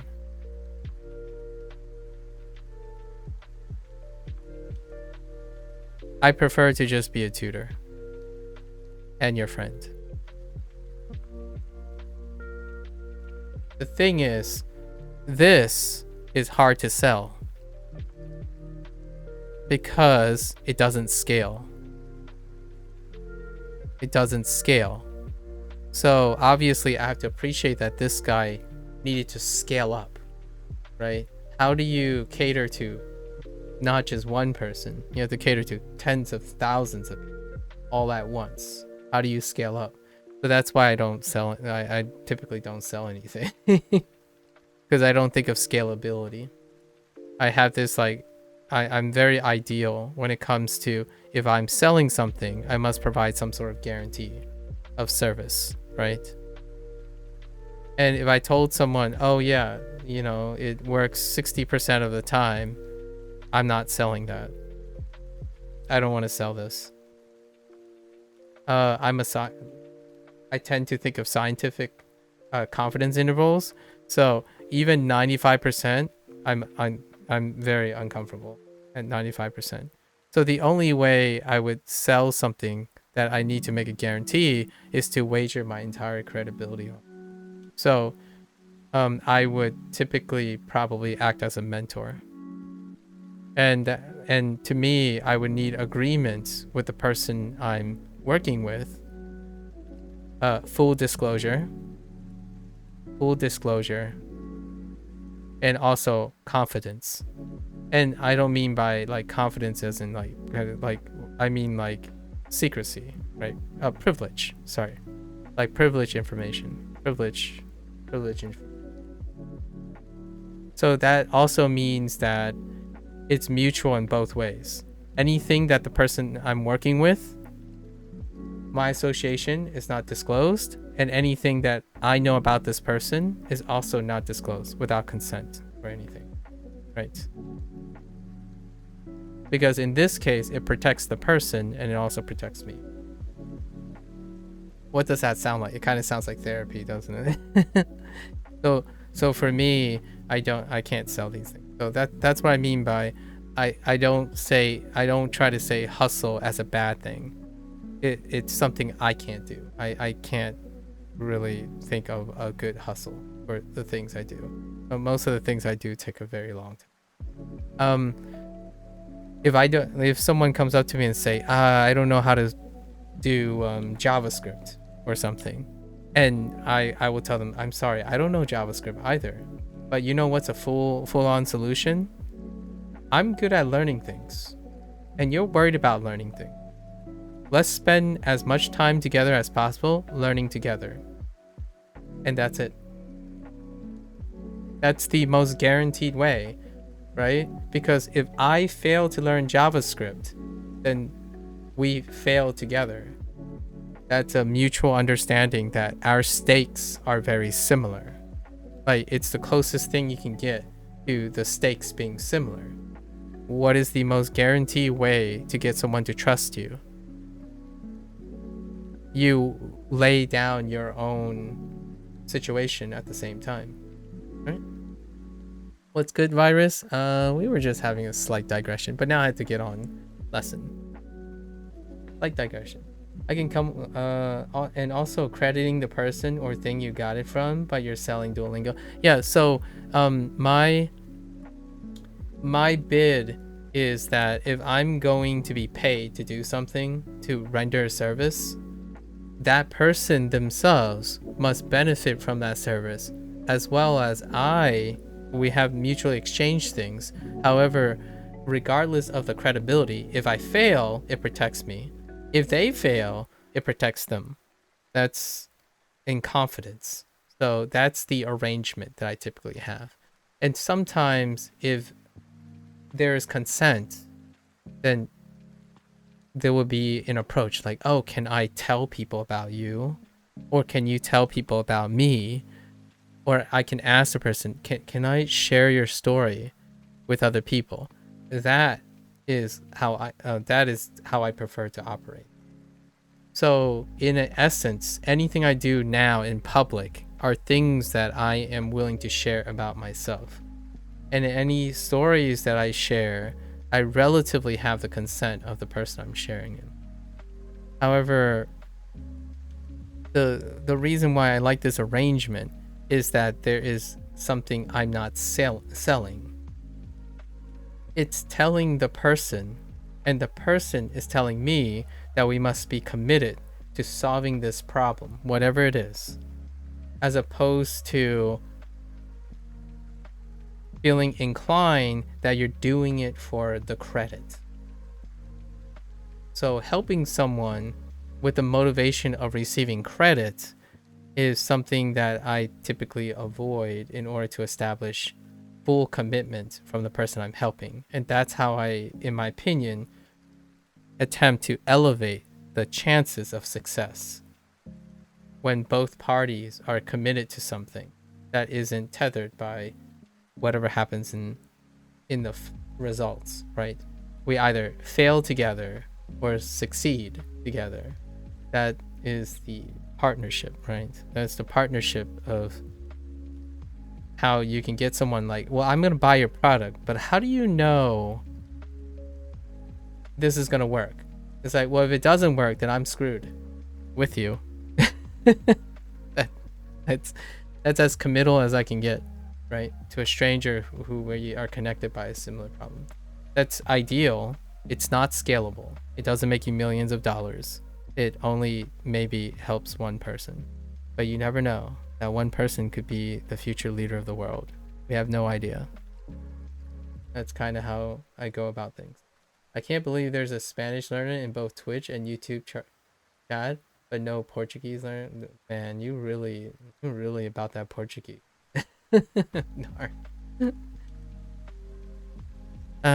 Anyways, yeah, just a little side note about myself, right? I'm just sharing about myself, not really. I'm not there are many different ways to go about this. Just thought I'd give my take. When people ask me for help, it's I have to know that there's a mutual committal sentiment. Like, I'm gonna put in 150%. Are you going to put in 150%? Because we're both either going to fail or we're both going to succeed. We're not doing this halfway thing. So I rarely accept trying to solve someone's like really going in on anything. I rarely sell guaranteed. ストレス Storesu. Of course it's storesu. Storesu. Storesu. Storesu. Work stress. Who would have thought? No, no. Nar knows Portuguese. Doesn't like it that there aren't people who are using Portuguese.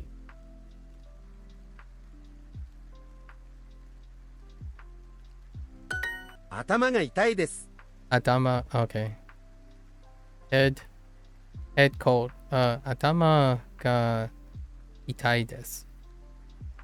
が痛いです。が痛いです。 Why are you singing like that? 頭が痛いです。 Itai. My head? I guess. 頭。頭。田中さん、どうしましたか？ What's wrong? What's wrong, Tanaka?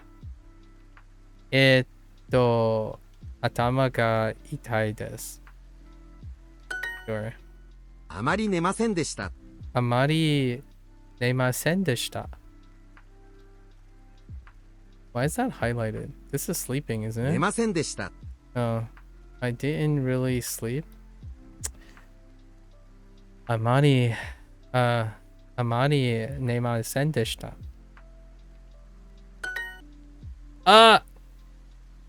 What the heck?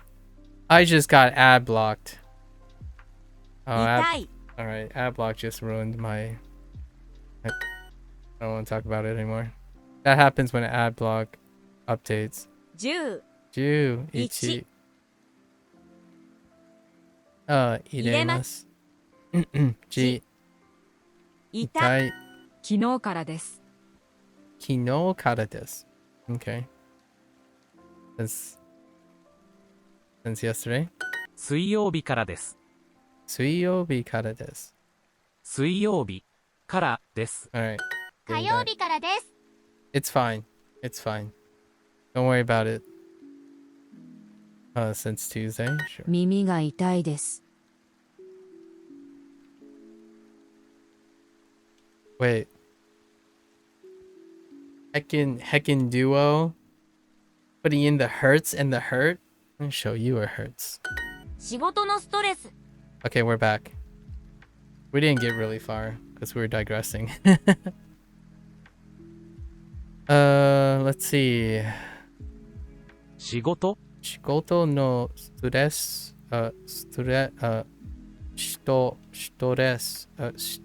がたくさんあります。頭が痛いです。頭が痛いです。頭が痛いです。Okay. 頭。田中さん、どうしましたか？ Okay, now we're back.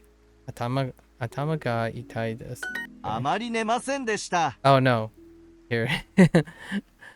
I didn't really sleep, right? Okay. What? Oh, is it a bug? Wait. I think it's a bug. It happened again.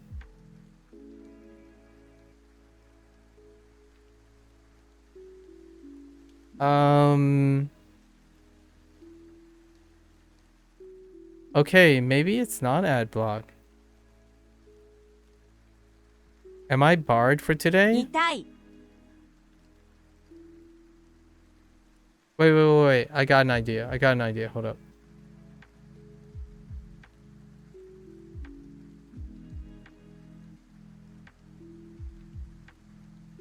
I got an idea. 痛い Wait, hold up. I need to refresh. Actually, hold up.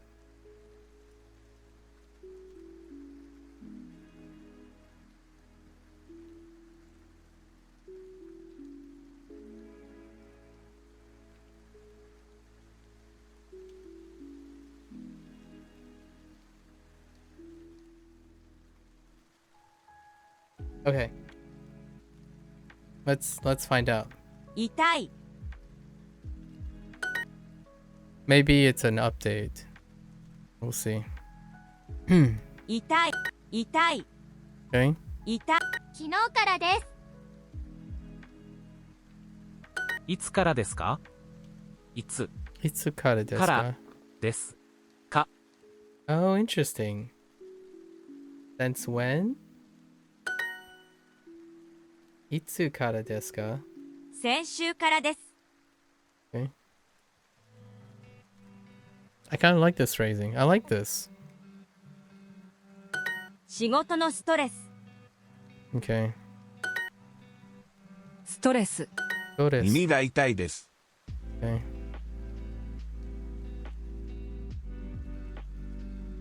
Stop.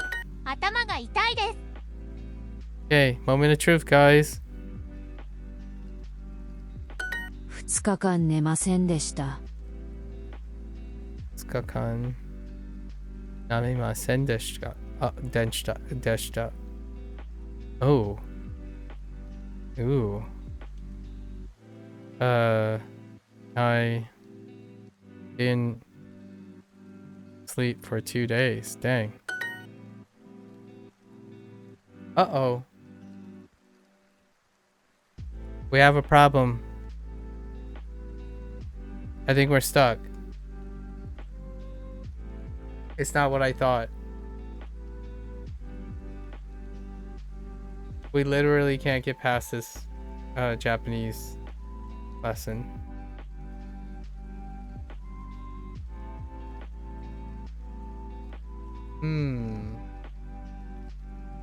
I do, but it won't work in the way you think because we're capturing this. However, you're just gonna have to use your imagination for the time being. I can test it out.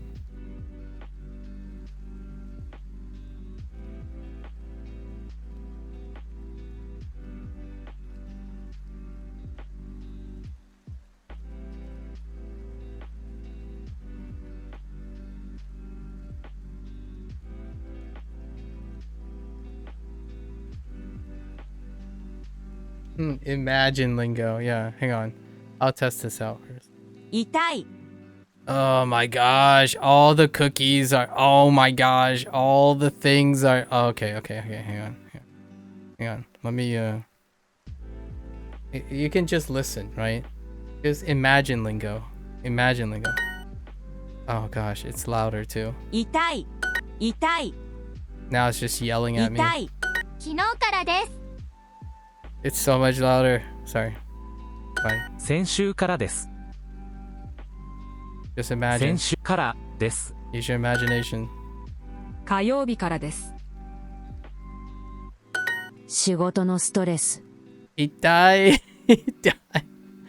Just, these are listening exercises. Imagine listening exercises. ストレス耳が痛いです My ears hurt. That's so funny. Sorry. 頭が痛いです。 It's so appropriate. 山田さんどうしましたか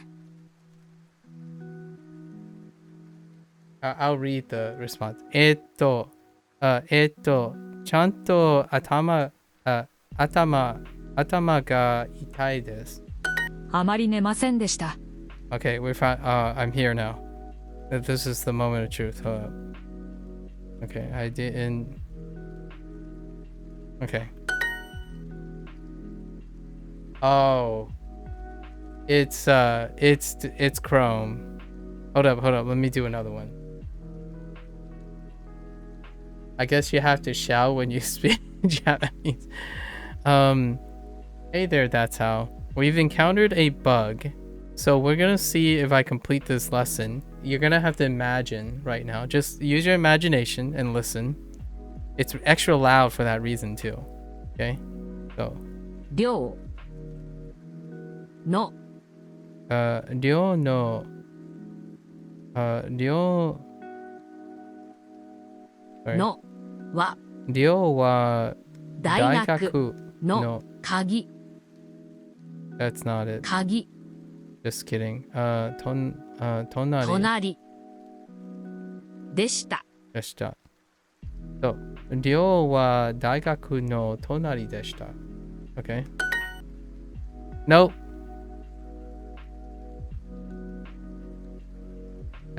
Different browser. Same problem.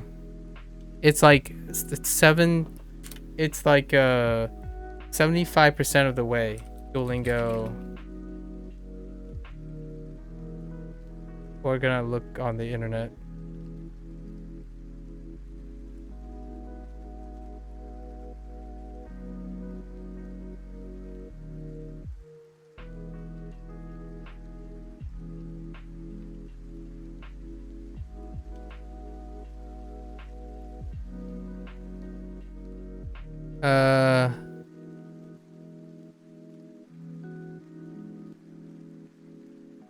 I.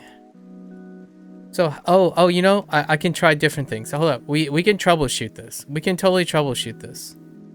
Let's turn off all of these things. Problem solving. Okay, let's try this. Okay. 痛い。1、字。入れます。10。痛い。先週からです。昨日からです。仕事のストレス。耳が痛いです。頭が痛いです。頭。山田さん、どうしましたか？2日間寝ませんでした。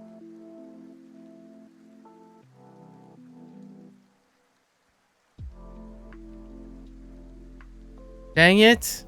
Wait. Yeah.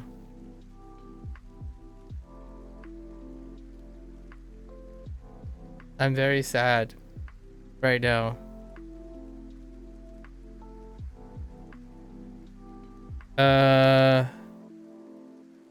I'm very sad right now.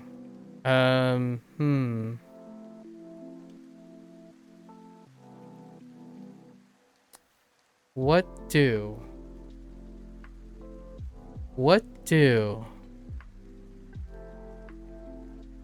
Should I try to jump? Wait. Let's make sure it's not everything, right?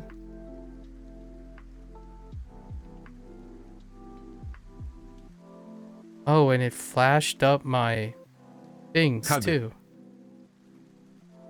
花瓶、 Hang on. スリッパ、作ります。手作りの小麦粉、グラム、ドア、砂糖。支柱、東、 I haven't ever considered what happens 小麦粉、 if 誰の？ Duolingo just fails. 玄関でスリッパを履きました。I don't know what to do right now. So, hang on. Let's see if it happens on any other ones.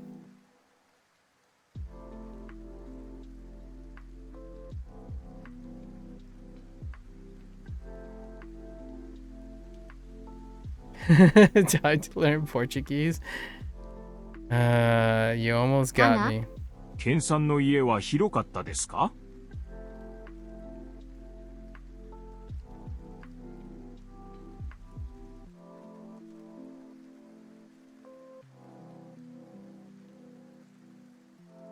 ？2は玄関にいろいろなスリッパがありました。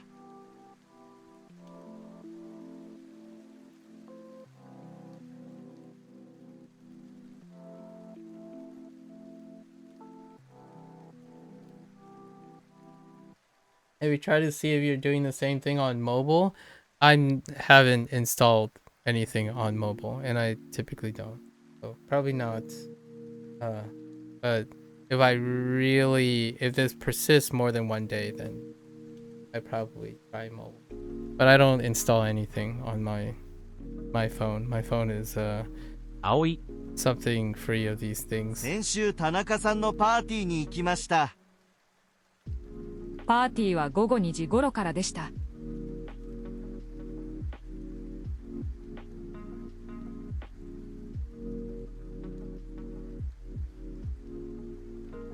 カイさんの旦那さんに会いましたか？今月アレックスさんの家に行きましたか？ So it doesn't happen. We crossed it. So we crossed it here on this exercise, but it's a different one. Hmm. .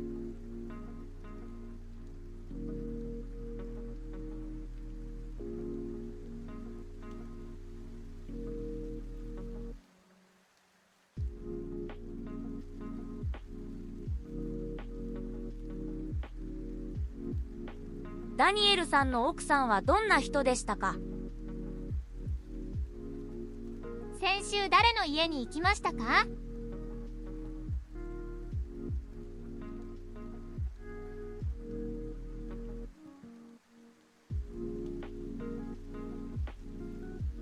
So it's definitely dealing with that very specific, this very specific lesson.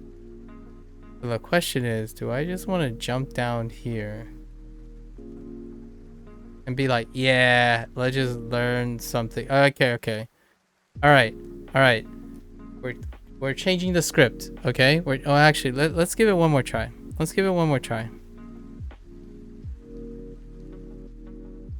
We're probably gonna have to jump down here. Can I go back? Yeah, you can, I think. Right? How does jumping work? If you jump down here, does it mark all these things as complete? Or do I jump back? Does anyone know? 痛い。 Yeah, it marks them all as complete. What?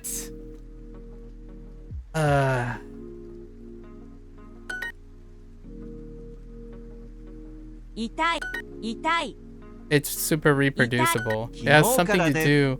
It has something to do with the marker here. So let's reproduce it, right? 水曜日からです。 What the?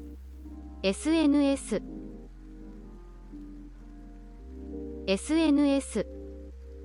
Okay. 水曜日からです。水曜日からです。仕事のストレス。What is happening?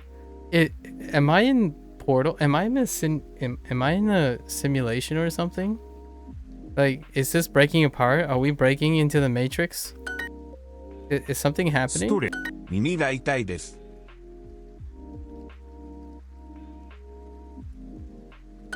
中山さん、どうしましたか？頭が痛いです。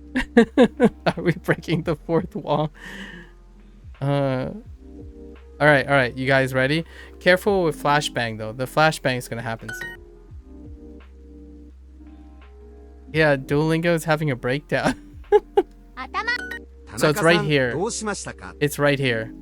Right when the meter gets right about here is when you get flashed. You get flashbanged.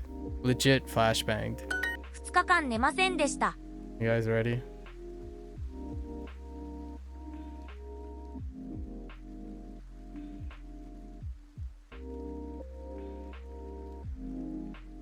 今週あまり寝ませんでした」 This is it. 「今週寝ませんでした」「今週あまり寝ませんでした」 Wait. 「今週あまり寝ませんでした」 Brace? Oh, we could try doing it incorrectly so it gets pushed back. Oh, that's a good point. Yeah, you know what? We might as well do it now. 先生、今日熱があります。 Wait. Hold. Oh, and sensei for Sensei. doctor. Yeah. Wait. That's a good point. Hold. All right. Okay. I have a fever. All right, you guys ready? I think it works. We're fine. We're fine. Good call. Good. Wait. Hold up. Early celebration. Sorry, premature celebration. Let's just keep our composure for a moment. Just sensei. Okay, sensei. 具合が悪いです。具合が悪い。 Oh, I think we're good. I think we're good. It's perfectly fine. I've already tried 3. Like I already tried other things. So, no, we're fine. We're fine. じゃがいも。 Jagaimo. Good call. Good call. That's how. Good call. Problem solving. High five, people. We solved it. Janky ways to get around things. You know what this feels like? When you're playing a game and you really like the video game, but it has this one, like, story quest break. Okay. Fine. スプーン。 Fine. スリッパ、バター。ストレス、今週あまり寝ませんでした。 Okay. Oh no. What if this flashes back? 今週あまり寝ませんでした。 Alright, we're good. Like, you know, like you really want to play the game and it's getting so good. And maybe like it's an RPG game. And the story, like you forgot to save, right? And you hit a story point that it's broken. The string got broken somehow. And you just can't proceed. So you either start over and find ways to work around it, or you give it, alright, we're done. That's so funny though. I wonder what was causing it. Yeah! Hooray! Sorry. Alright. Now let's get back.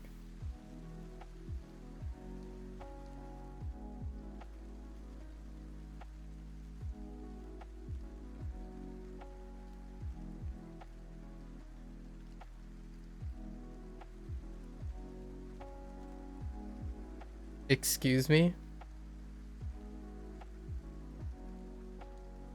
Why is this neck so long? Why is this neck so long? Sorry. Alright, I'm done. Unexpected problem solving is always fun. Oh, I like janky problem solving. You know, like I there needs to be more of this. Bro is giraffe maxing. Listen though, I miss this. I really do miss this. It would be awesome to have.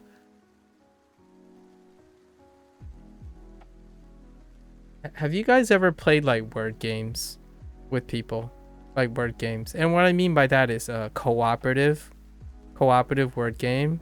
Oh man, is there a Japanese version of it? Wait. Do we have Do we have a Japanese version of like Text Twists or something? Oh no. Oh, we could play like,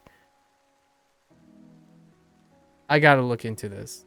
There's gotta be like some sort of browser game where, you know, you have let's just say like 6 slots, and then it's like hiragana down here, and you're like trying to arrange them as many ways as possible to like get words, right?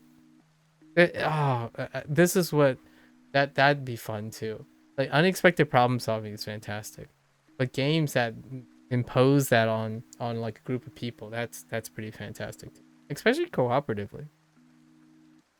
Hello there, Duolingo Latino America.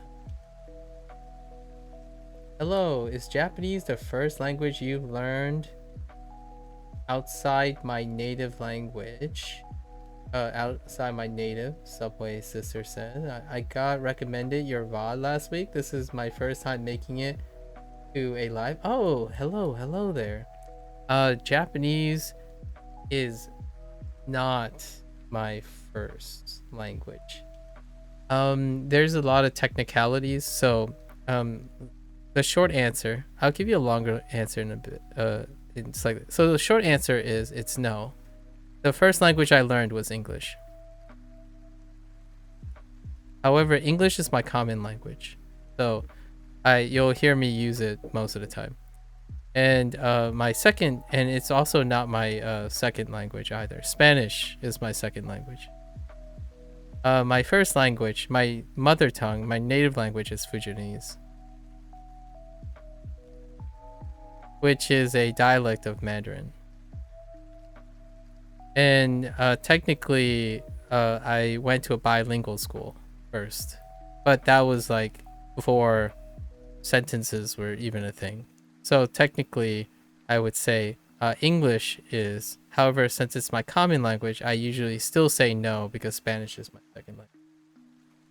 And then, however, Japanese is my first self-study. This is my first self-study language. So that's probably most relatable to people. So most of my experiences are the first of, which lots of other people experience the same thing because self-study. I'm practicing self-study for the first time in terms of language. I was taught in school. This is school. English was also school. And this is immersion only from my parents, because there's no sources for schooling in Fujianese. A longer answer, a slightly longer answer. 首 And then we're going back to the giraffe neck. Yeah. Fujiwa. My sing all Fujiwa. My mommy go baba. Ga my Fujiwa.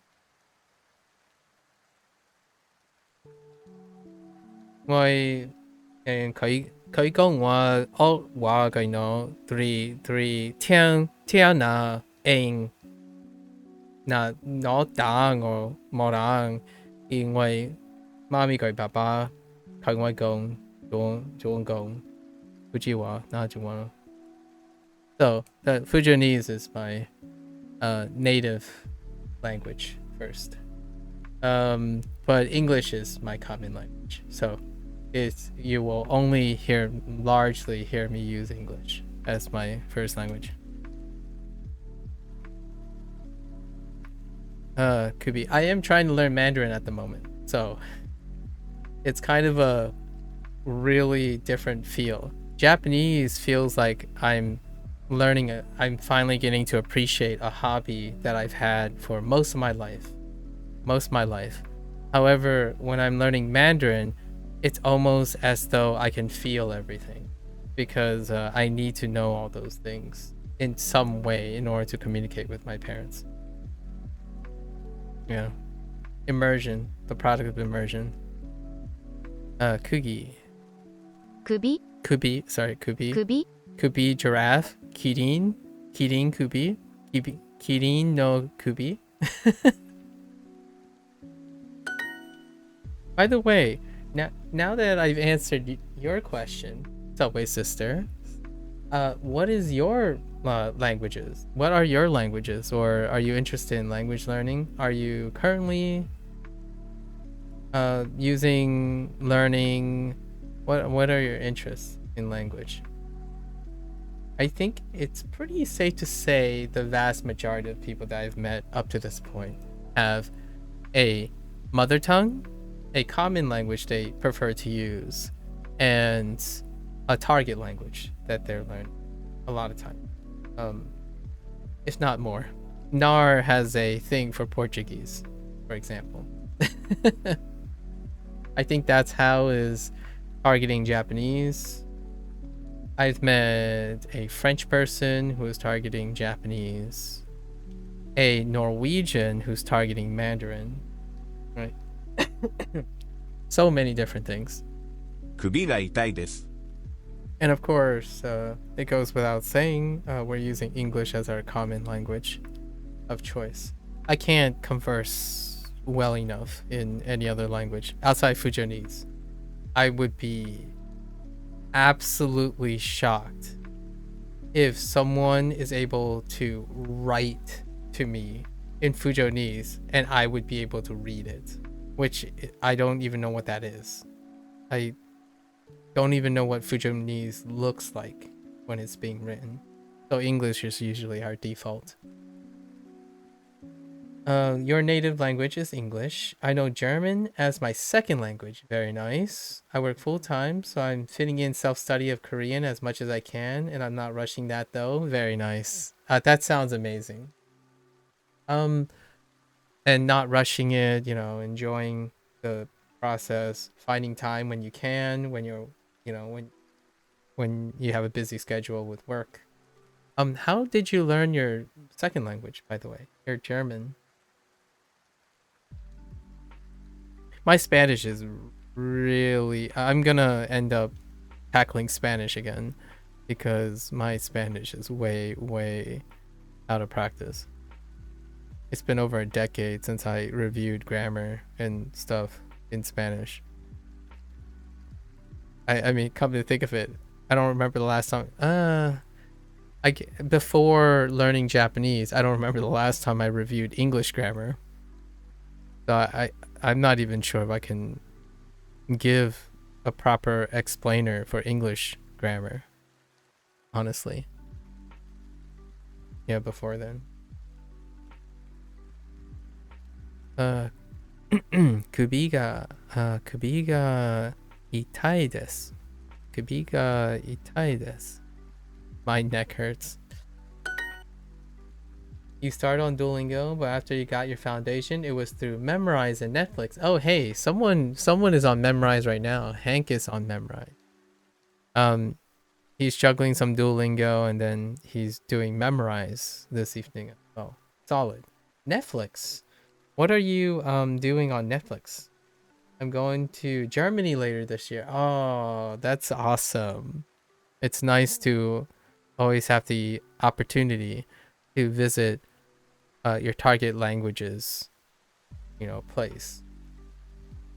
I watch this adorable couple, or this particular influencer who has an adorable couple, this Vietnamese German couple, and they talk about Germany a lot. So at the moment, whenever you say Germany, all I can think about is this Vietnamese lady's perception of Germany with her German boyfriend. You have a VPN so you can watch more German shows. They're kind of hard to find without it. Yeah, that's fair. The last German show I saw was Dark. Dark was the last German show I saw. Courtesy of Netflix. Me. 首 What are you oohing about, Cozy? You beat? Oh. I was stuck on me. me. 毎日目が痛いです。Ooh, I don't want to hear that. My eyes hurt 右 every 目が day. 痛いです。 Hey, 右。 Migi. The guy tripping over the box. Migi. Migime. Interest. Oh. Migime ga. Oh, okay. Yeah. Migime ga itai desu. My right eye hurts. 毎日 SNS を9時間見ます。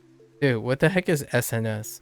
Oh, it's a social media network, isn't it? Oh, is this social media? Is it... Wait. Is it supposed to stand for social media? Oh, it is, right? Okay. Why is it? I don't understand the SNS thing. Our hopes to learn German someday. You live in the German part of Brazil. But what about Portuguese? Sorry.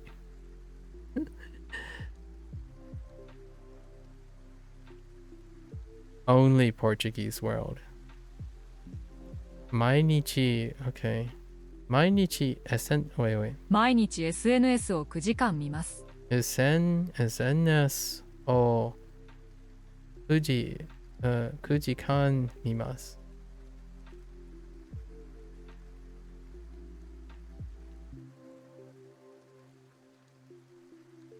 You know, Zambia is another random country that it's an official language there. Oh,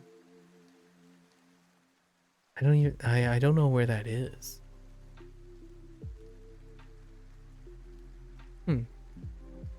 So what do you think this stands for?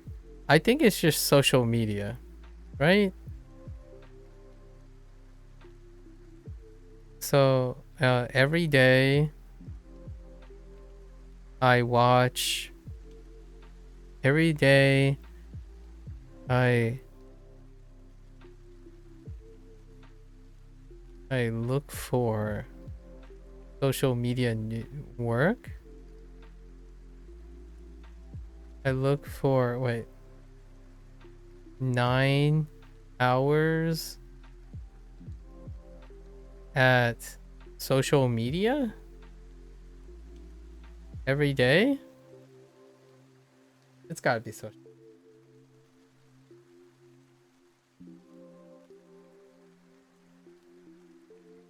What does SNS stand for? Let me see. I don't understand. This is beyond me. Social networking service. Okay. Interesting. Okay. Huh. Interesting. Huh. I think this is what they're going for. Oh. Oh. Oh no. Prepositions. Oh, they wanted. Oh, that's lame. That's lame. Duo, you're being lame. These are prepositional phrases. All right, fine, whatever. The heck. What? What?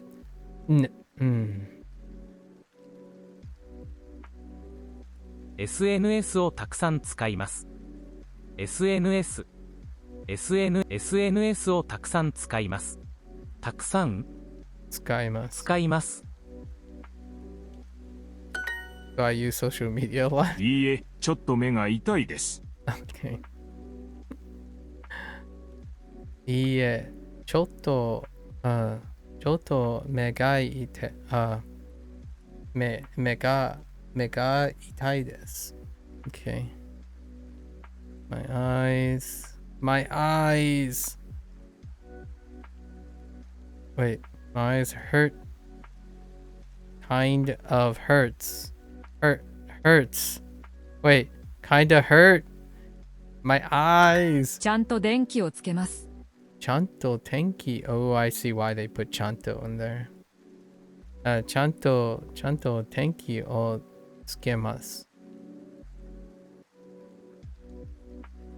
Wait, how's this new? Make sure to turn on. Wait.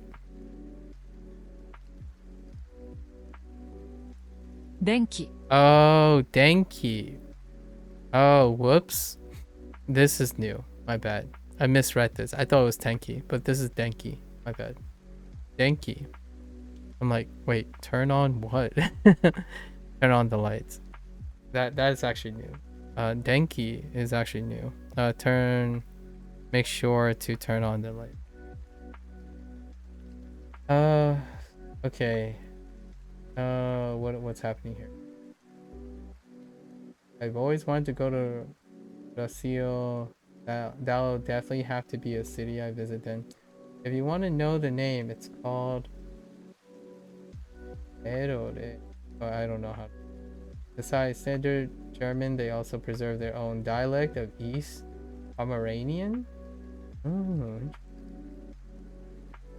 that's so cool. In Pennsylvania and North Dakota in the US, they have some towns like that too. They do, and I can confirm because I'm from one of those states. I talk about the German population, Pennsylvanian Dutch, as they say. Not to be confused with Dutch people, but German people. There's a whole like deep rabbit hole about how Pennsylvanian Dutch, the phrase Pennsylvanian Dutch, came up to refer to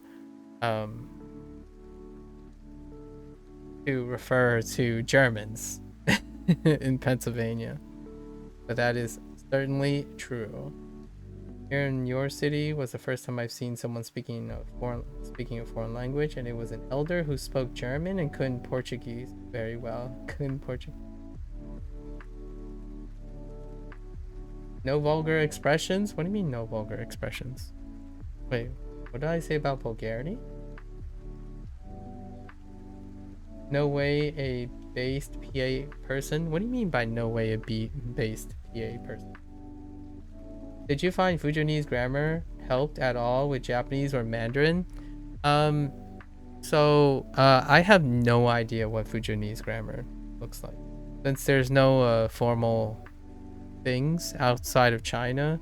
In China itself, there might not even be formal schooling for Fujianese. I did find like clips on Bilibili that look like a classroom. However, the Fujianese grammar is in line with Mandarin grammar, and Mandarin grammar is similar structure to English. So you could say it didn't help with Japanese. However, since I'm already a native English speaker, or like a common language, like a pretty much a native English speaker, it's not too far from Mandarin or Fujianese when it comes to grammar. So you structure them very similarly. There are like some exceptions, but largely you'll be very comfortable if you already speak English when it comes to grammar. I mean, as in PA people are based, not the other way around. Yeah, like good. Oh, sorry, I knew what you meant, like based, as in like cool, or like they're based. Oh, wait, I mean as in PA people are based? Yeah. You mean like the adjective, right? Like, I know someone who uses the word based a lot for a while. I figured that's what you meant. Wait, what is it about PA people that are based? I don't actually know.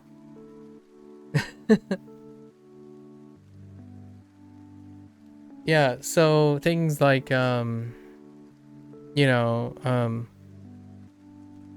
我也 right? 我也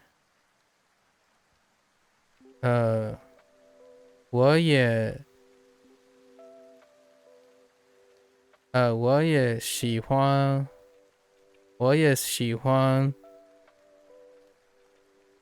I don't know how to say German in Mandarin, but 我也喜欢日本日本 like 日本文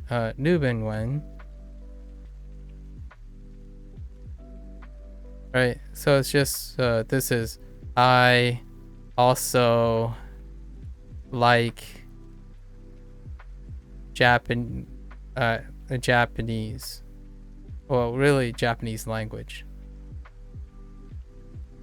So it lines up with English. A lot of times it actually really more or less lines up with English.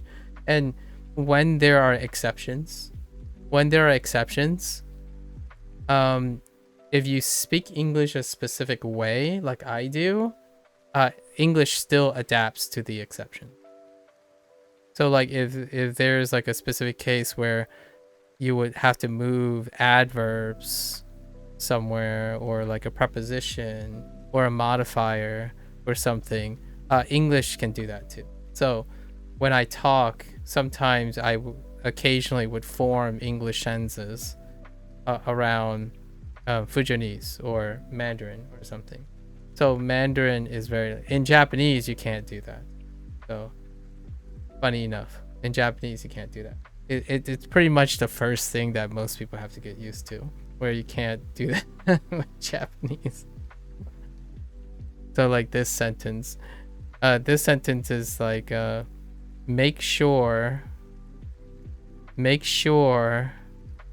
right, lights, make sure lights to turn on. So make sure lights to turn on.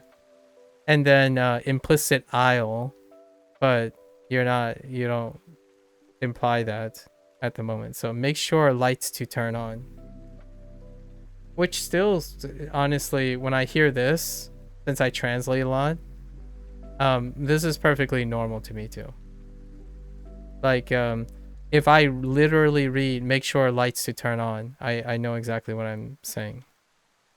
So after a while, since I rely on, for me, I always think of languages in my target language as well as my common language, which isn't my native language, right? Which is not my native language. I still think of it in this way. Like, make sure lights to turn on. It's really normal.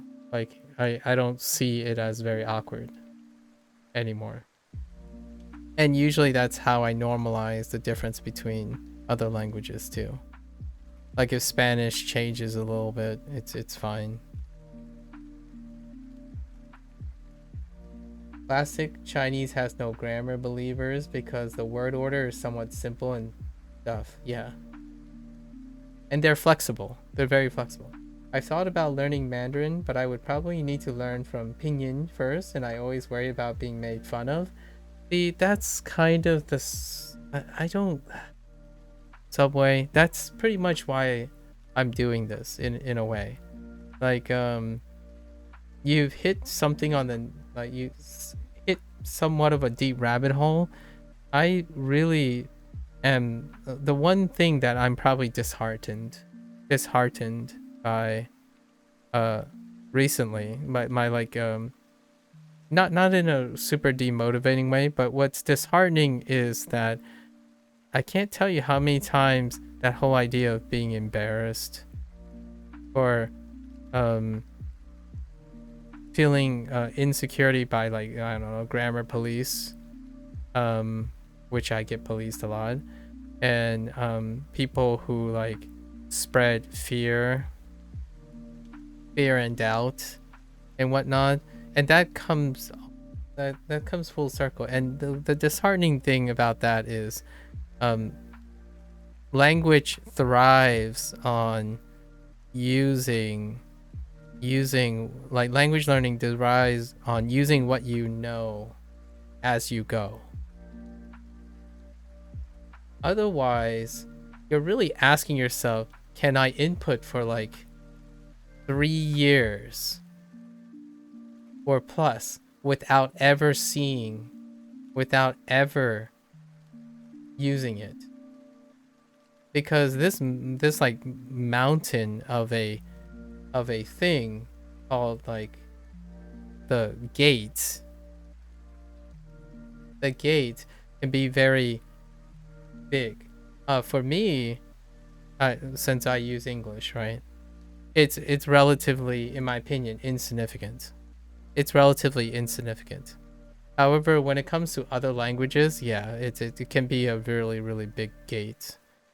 And I kind of want that's kind of what I've discovered, in my opinion, in my personal experience, when it came to learning Japanese.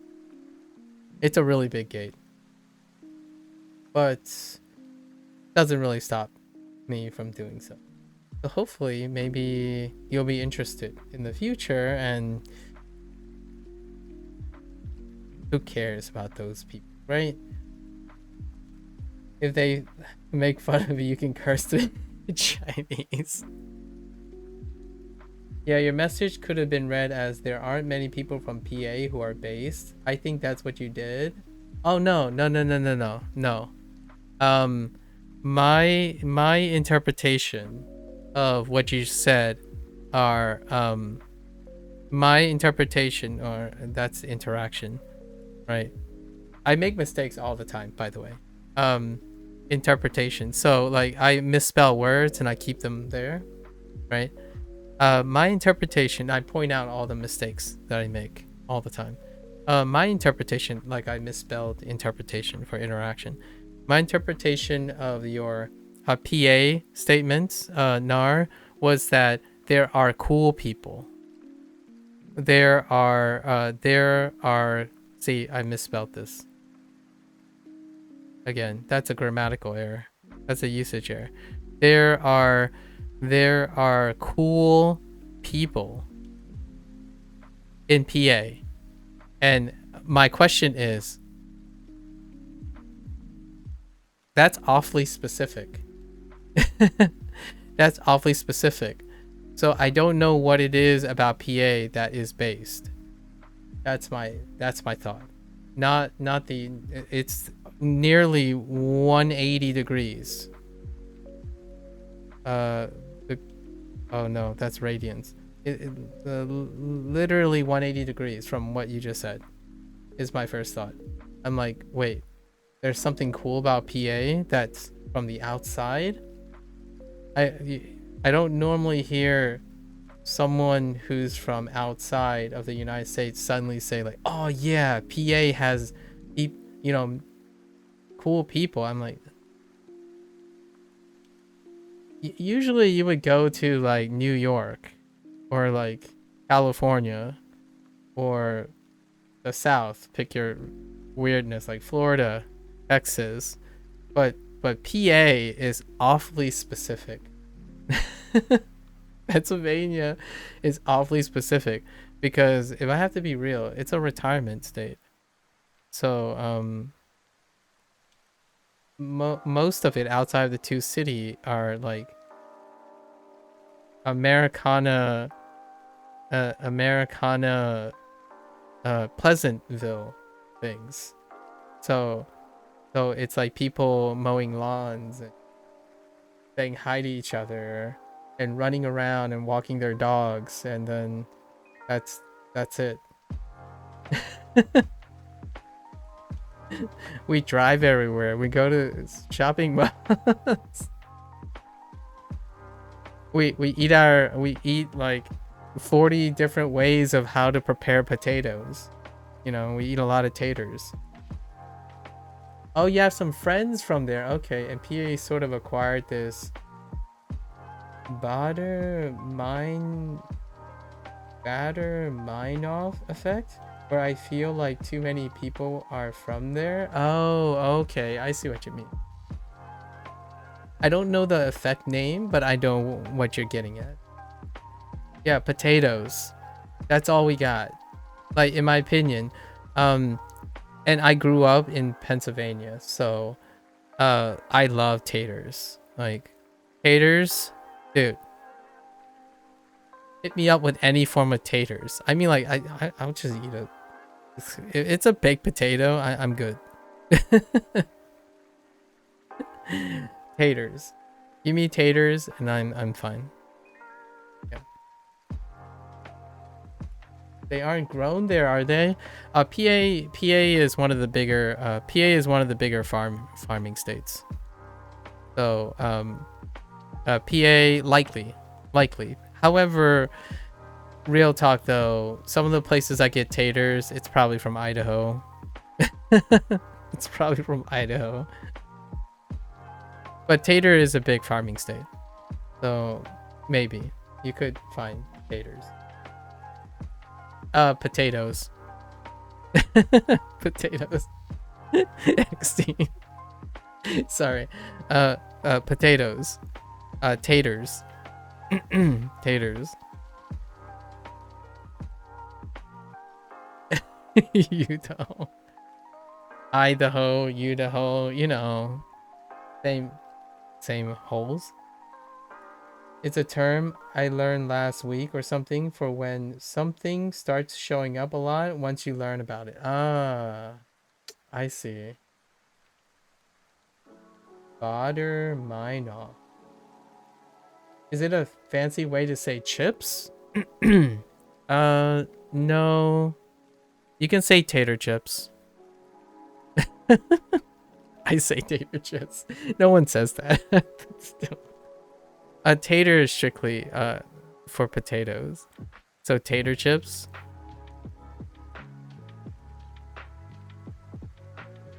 I don't think anyone sounds like this. So trust me. I'm just being a butthead now.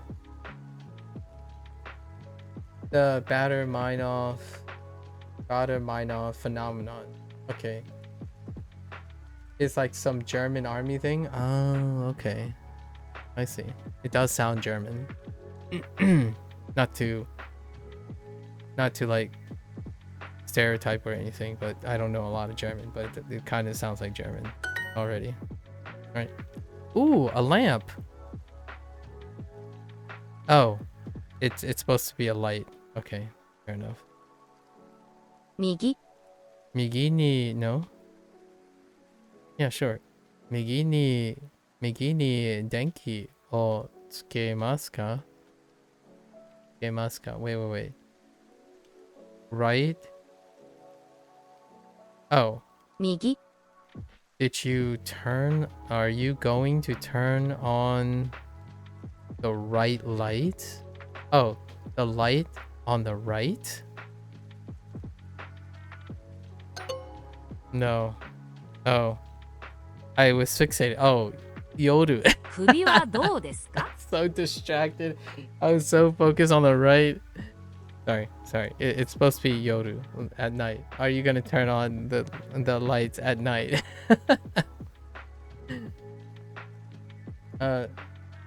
Yeah, Meinhof sounds like a German. Meinhof looks like a German word. Wait, what is the closest German word for that? The right hyperfixation. Listen, I'm all about the right at the moment. Oh. Okay, I retract my statement from that. That can be taken out of context. I'm all about the Migi right now. How about okay. Kubi. Okay. Kubi wa dou desu ka? How's your neck? How about your neck? はい、夜ちゃんと電気をつけます。 Hi, Yoru-chan. Wait.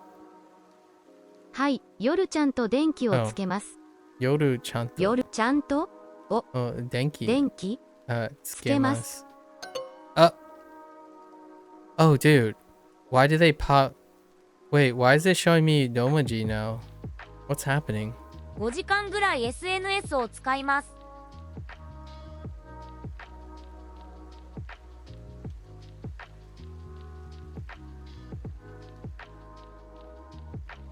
Oh, Chanto. I missed Chanto. Okay. Yoku, go jikan gurai how do you say it? 5時間ぐらい SNS を使います。 SNS? Okay, I mean, we're just gonna stick with SNS. Gojikan gurai SNS o gaimasu. I mean, it's close enough, right? SNS. So weird, SNS.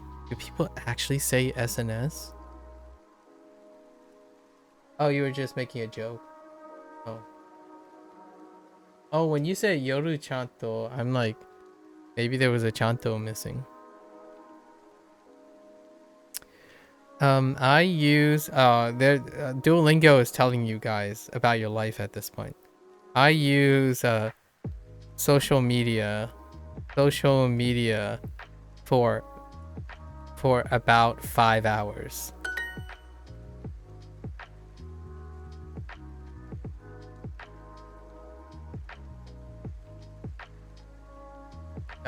Guys, real talk.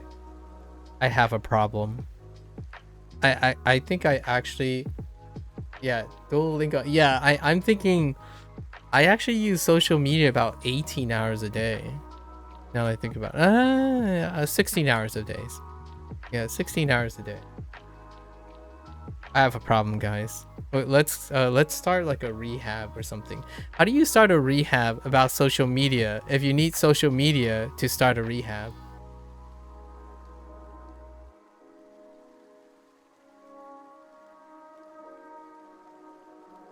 ほとんど毎日うちで仕事します。 You guys see what I mean here?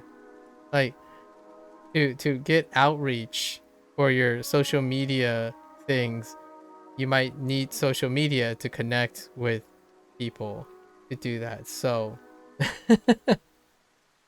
throw water on your computer and go touch grass right away. Okay, real talk. I do go outside every day. However, I don't touch grass. Like, what I mean is I don't literally touch grass every day. I legitimately avoid touching grass. What I mean is I deliberately do not run on people's lawns. Right? So I do go outside, but I touch what do you call it? What do you call it? I'm gonna say like concrete, but I don't think that's what I said concert there. Concrete? How do you spell concrete? That doesn't look right. Wait, is that how you spell concrete? I usually use like words like asphalt. I don't know if asphalt is a good word for that either. But whatever the material is that's on sidewalks.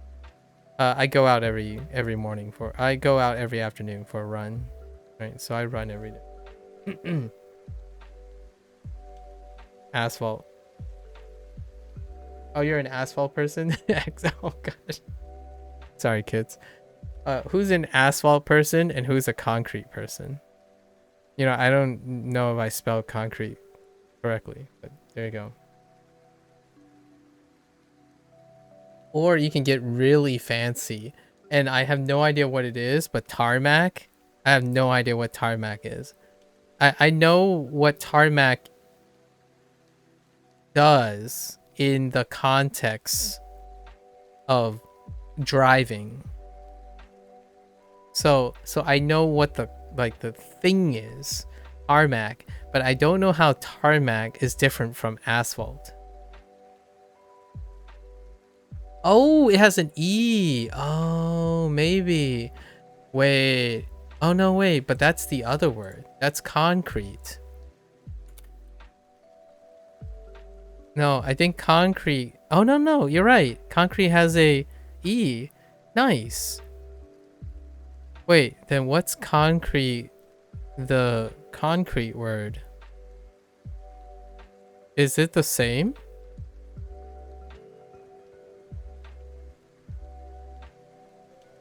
Oh yeah, it is. Okay, concrete is spelled both ways. Okay. It's the same.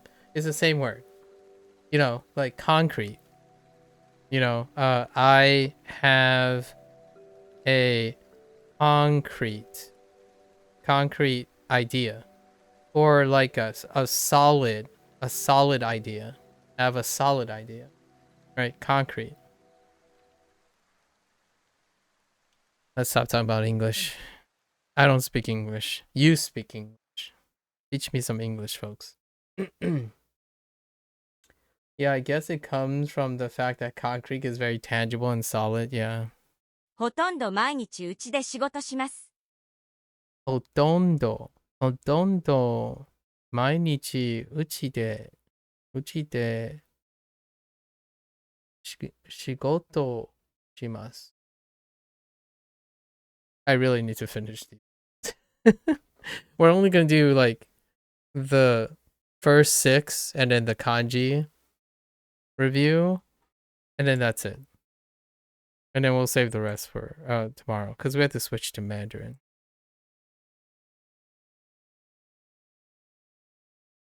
Times are tough, man. Times are tough. What does hoton ほとんど hotondo mean? Almost, hardly, any, little. Interesting. Ooh, this is a grammar point. Hotondo 毎日うちで仕事します. Okay.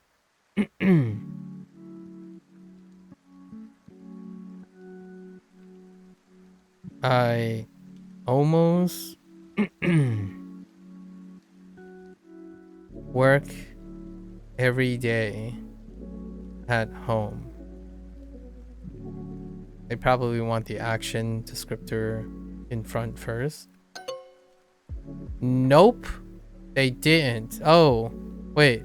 Oh, they're talking about, oh, it's an adverb of the day. Oh, my bad. I haven't even considered that. Okay. ほとんど毎日愛し、毎日 I'm so distracted today.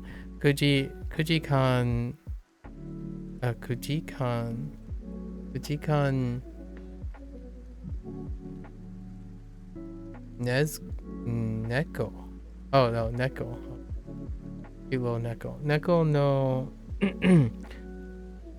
cat videos? It's probably cat videos. 動画 Doga o mimasu. By Tokidoki, yeah, it's a frequency. Yeah. But the English translation, the frequency has to be, it's modifying. They want it to say it's modifying the frequency. So it's the frequency of the frequency. As opposed to it's the frequency of the predicate. So I structured it where I almost work every day, or actually, and at home. So this structure would say I almost work at home every day. However, they're saying, which makes sense because I wasn't thinking, I work at home almost every day. So almost every day.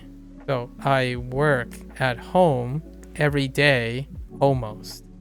So almost is talking about every day. Almost is not talking about working at home, and then every day. So they wanted to make it clear that that this is talking about every day. This is not talking about the whole thing here. At least that's my impression of it.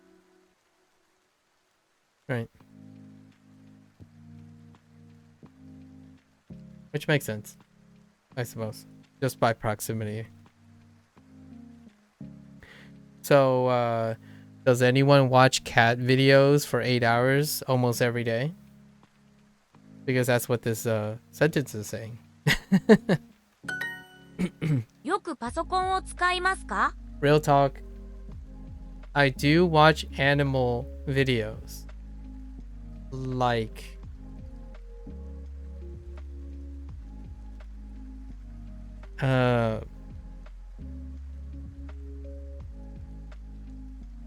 one hour a day.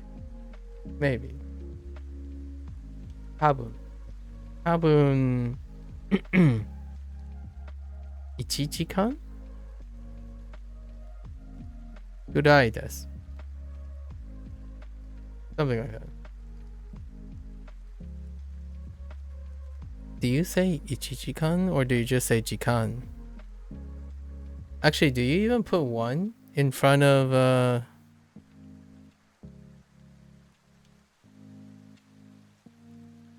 I'm gonna just write this just to see if it.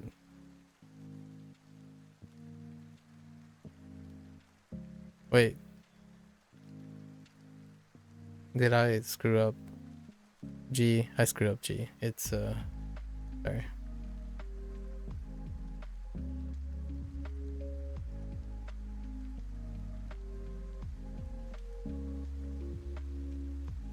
Does that look okay? Have I ever seen this written? Ichichi-kan. Jikan.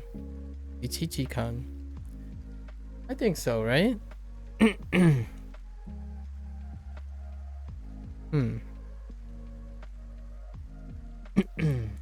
Yeah, 1 hour or 1 hour. So do you just say jikan?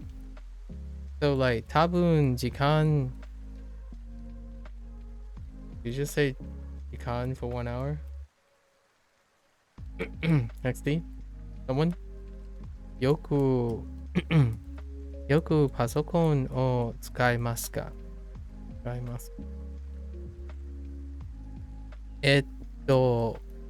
So do you often use your computer? 仕事で、うん、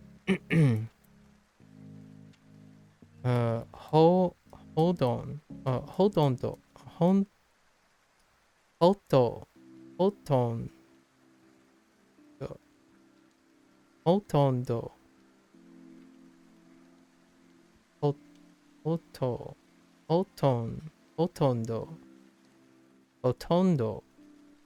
んど、I'm not digging this word right now. ほとんど、毎日使います. Use it almost every day, sure. At work. Econ is for time lapse. I think like I will play for 1 hour and G will be I'll play at 1 p.m. No, that's not the question. XD. I'm talking about when someone asks how many hours do you watch, I don't know. And then in this case it's like animal videos, right? Dobutsu and Dobutsu no eiga, right? And then you respond with 1 hour. Maybe like probably 1 hour. So I was saying tabun, what would you use? Tabun 1 hour. Would you use tabun jikan? Or tabun ichi jikan? Like, do you actually put in ichi or not? And then do you write it as well? Or do you just write jikan? So it has really nothing to do with telling time in that way. But oh, so you actually write ichi. Ichi jikan. Like this. So tabun.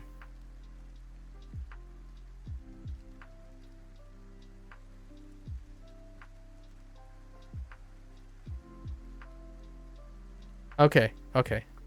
That helps. Because I didn't see it before, so I'm not sure. Okay. 毎日 SNS を9時間見ます。 Wait. Yeah, like here, you still replace, if you wanted to say 1 hour, you would still put ichi here instead of like omitting it. You need to put ichiman? Is the same problem with each man? Oh, you need to put, oh, okay. So it's like man where you have to put the 1. Okay. Instead of what are the exceptions that don't have 1? Oh, hyaku. Instead of like hyaku, right? Hyaku is one of the other ones where you don't need this. You don't use this. Yeah, so man, okay, so jikan and man are part of the man class. Okay, fair enough.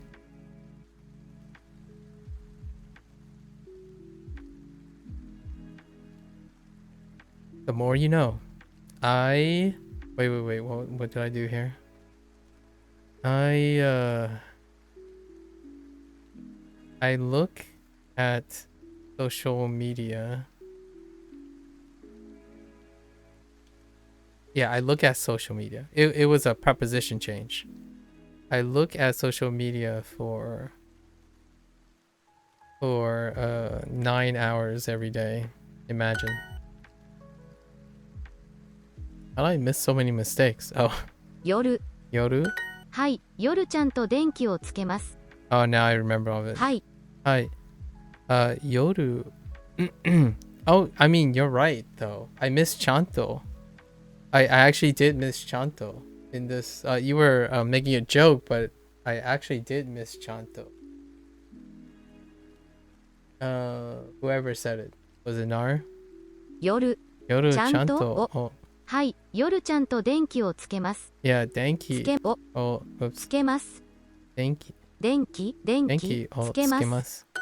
ほとんど毎日うちで仕事します。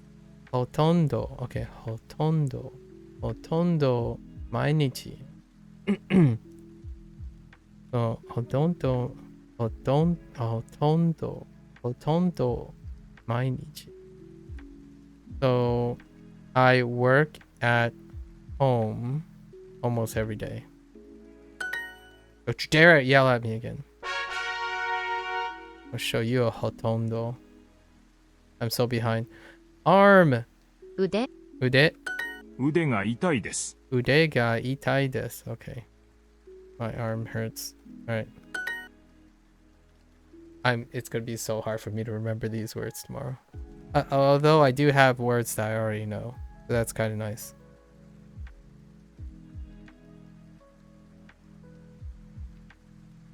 What the heck? Ude ga itai. Oh, 左、 hidari. Oh yeah, it is. Okay. Yeah, hidari. Hidari ute ga itai desu. Yeah, you really got to check that out. That looks kind of bad. 腕と足が痛いです。 Ude to ashita ashi. Oh, ude to ashi ga itai desu. Ude to ashi ga itai desu. I mean, itai desu. Itai desu. My arms and legs hurt. 首は痛いですか？ I don't remember 1 week long has the. Oh, it does. Isho, but it's a modified euphonic change. So shokan. Sorry. Shokan.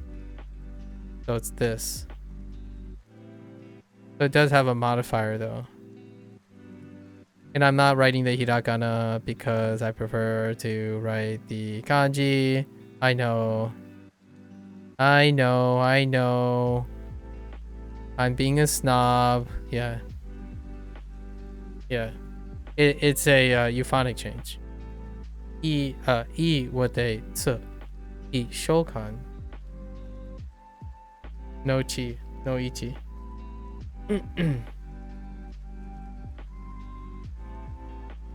Kubi wa itai desu ka? 首は痛いですか？ Kubi wa itai desu ka? Does your neck hurt? 山口さん、右足は痛いですか？山口、 Yamaguchi-san. Migi? Oh. 右。 Oh, Migi. 山口さん、右足は痛いですか？ Ashi. 足 wa 痛い itai で desu す ka? か？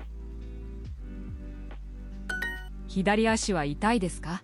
Hidariashi wa. Ooh, that sounds cool. Hidariashi. Hidariashi wa itai desu ka? Wow, that just runs off the tongue, doesn't it? Hidariashi wa itai desu ka? Desu ka? Hitari wa. Yeah, Hidariashi. Hidariashi wa. Hidariashi wa itai desu ka? Wow. You're saying this person's pain is cool? I mean, I don't mean to. Does your left, oh, the neck thing? Oh yeah, I remember. I made the neck. Okay. Does your left leg hurt? Cool. 今日転びました。今日転びました。Ooh, that's new. 転びました。転びました。転びました。 Interesting. 転びました。Okay. Help. I have fallen and I can't get up. When can I say that? I fell today. 今日転びました。Okay. Oof. Okay. 先週転びました。What? 足が痛いです。どこを打ちましたか？どこを打ちましたか？打ちました。打ちました。Hit. 打ちました。Okay. Getting a lot of predicates too. I'm gonna probably forget these things. Oh no, tomorrow's gonna be a nightmare. Where did you hit?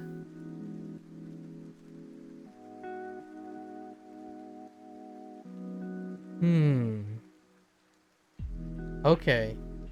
Kind of like oh, but that's kind of weird. Like, oh no, oh, this hurts. Or like, oh, I bumped into this thing. Where did you hit? But that's kind of weird. Doko, yeah. Doko o uchimashita ka? Uchimashita ka? Where did you hit? Interesting.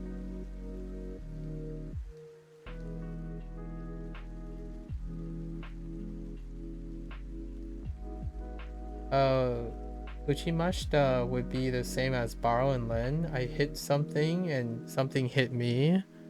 打ちました。 That's a good point. 打ちました。 Wait. That's a good point. Hold up. Is this supposed to be intransitive though? Uchi,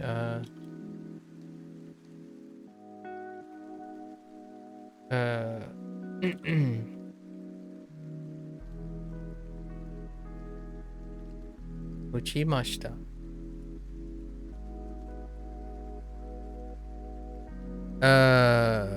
Oh.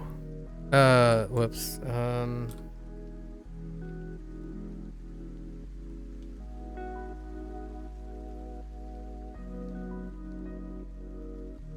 So, utsu, right? Utsu.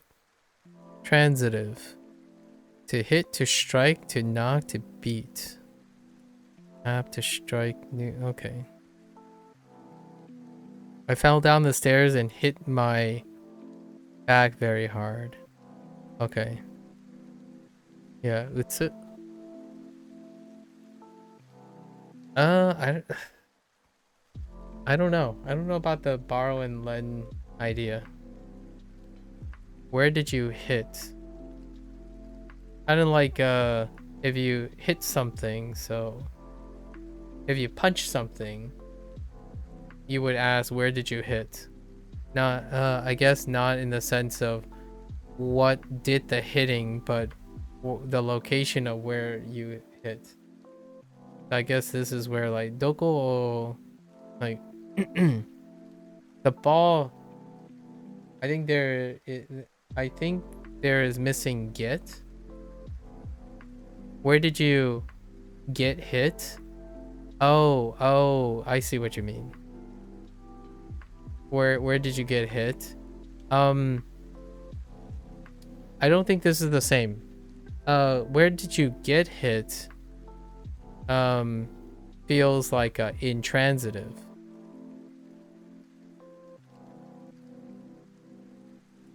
This is the transitive expression. So you are hitting something. You are hitting something, but only you are hitting something. Or like the way this is phrased or used. someone is doing the hitting. You are doing hit. But when you say where did you get hit, it feels more intransitive. So if you say where did you get hit, then something outside of the sentence hit you, but you don't know what that is. So you just got hit, right? You got hit by something. Something prompted hit. Or I don't know. Maybe. But this is something like you took a bat. You took a bat like to a window. And then I would come there and ask, where did you hit? And then you point at the window and it's gone.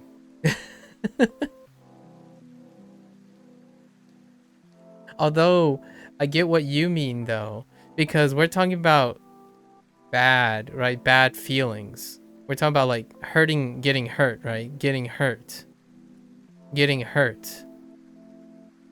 So, naturally, to me, I was thinking they were trying to say, where did you get hit? As in, where does it hurt? Like, but I don't know if that's what that they're going for at this point. Let's find out.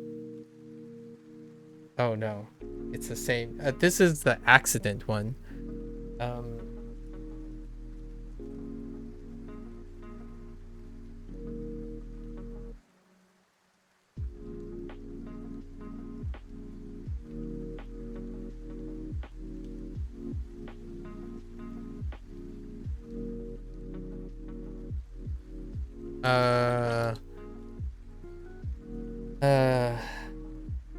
Jiko? Jiko. Does this look right? Yes. Jiko was accident. This was the first image for Jiko. Oh, and it might actually be also the same the unit right after Jidensha. Yeah, Jidensha for bike. So having a bicycle accident. Jidensha. Kino. Kino.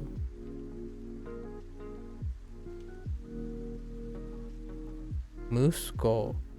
Oh, Musko. Oh yeah. Musko wa Nani o uchimashita. Oh, they hit something. Okay. What did they hit though? Key? It kind of looks like, oh, it's a rock. Oh, it look okay. Denchi? Denchi is battery.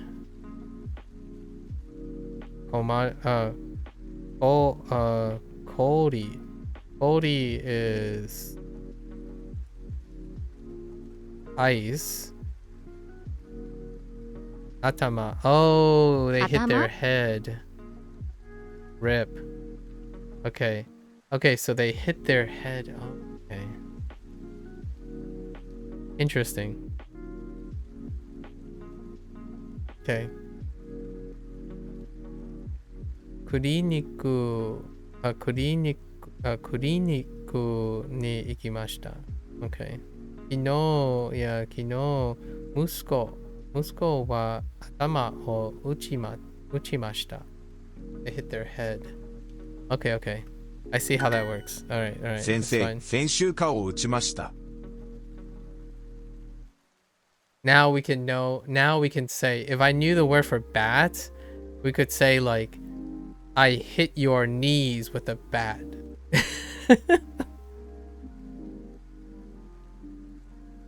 Oh no, we don't even need a bat. Just pick another thing, right?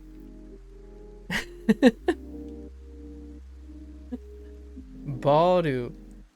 Can you do something like Boru de? Boru de atama, or like I get like you get hit by a ball, so what do we have? Like Boru de I'm not gonna write. Oh man. So you get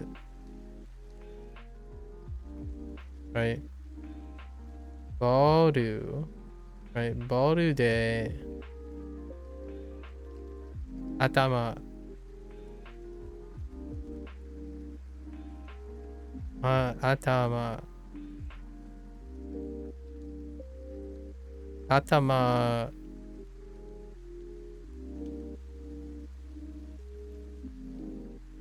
O. Atama o.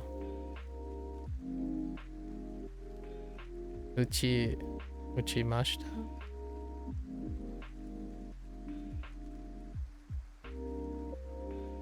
Right?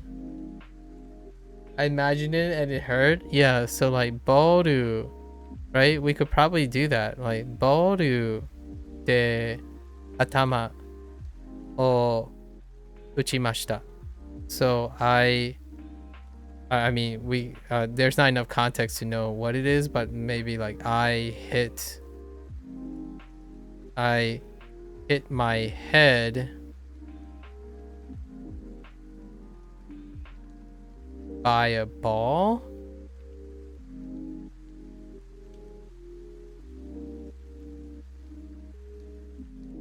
I hit as in like I got hit, right? Oh, I see what you mean. I see what you mean by get. It's like missing a get. I got like, to me this almost says I got hit. My head, or I guess you could say my head. My head got hit by a ball? Is that what I'm saying here?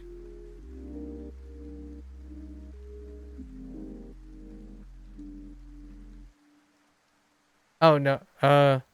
Well, there's no ground here, right? There's no ground. So like this sentence, I use ball for like just a ball, but yeah, I get you can substitute it for the ground for sure. I don't know how to say ground yet. Maybe it's this.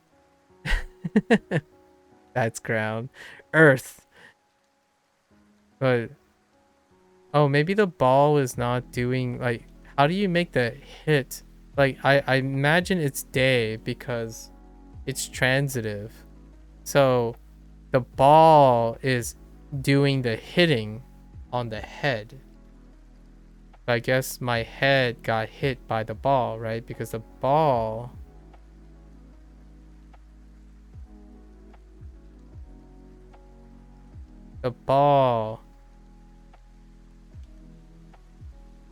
is doing the hitting onto the head. Atama ga... Oh, that's a fair point. Okay. So you're saying atama ga. Oh, that's a atama ga. Yeah. Wait, is there a hold in Baldu, or is it just Baldu? Is there a hold here? Baldu. Oh.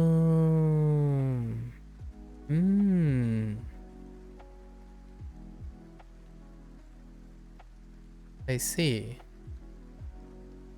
Atama ga Baldu. Oh, okay. So, I see what you mean by that.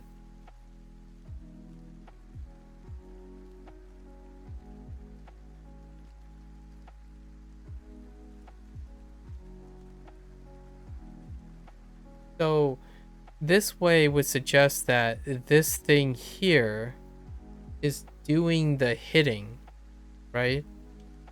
Instead of this is the target. I feel like it would be the other way around, right? At that last prompt use atama, atama in this position. So it's telling you if you hit something, what are you hitting? So this would say I hit the ball. And I don't know how this works. Wait. No, I don't know how this works. That's beyond me at the moment. Yeah, I don't know how that works. I'm gonna need more samples now.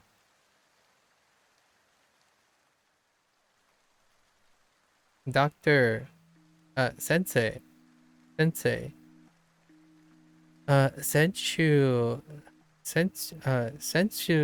senchu kao o uchimashita. Yeah, so yesterday I hit my face. So I hit my face last week. I hit my face last week. I hit my face last week. I get it. I get it. Doctor, I hit my face last week. この傷が痛いです。この傷。What is 傷。 cut? この傷が痛いです。Ooh, using as a noun. This cut hurts. Oh, I can almost say deep cuts. 足に傷があります。足 what? 足に傷があります。に傷 傷 Oh, 足に傷がありありま。ますす。I have a cut on my leg. 昨日家の中で頭を打ちました。昨日家の中で頭を打ちました。Okay. So, I hit my goober noggin, my head, inside the house yesterday. You know, I have a cut on my leg.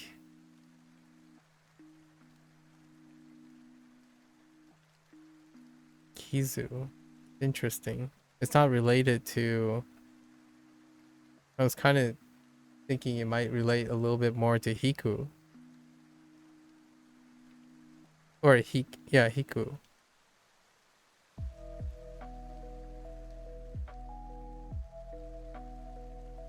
Ni. 足に傷があります。What is fall down? 転びました。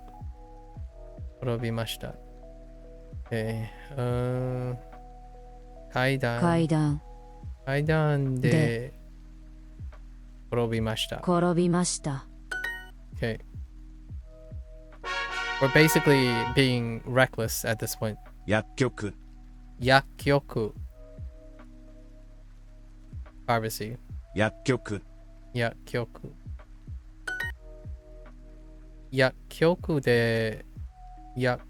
局で薬を買いました No? もらいました I mean, yeah. もらいました。I suppose. You received? Sure. What are our other choices? 怒りました。怒りました is send?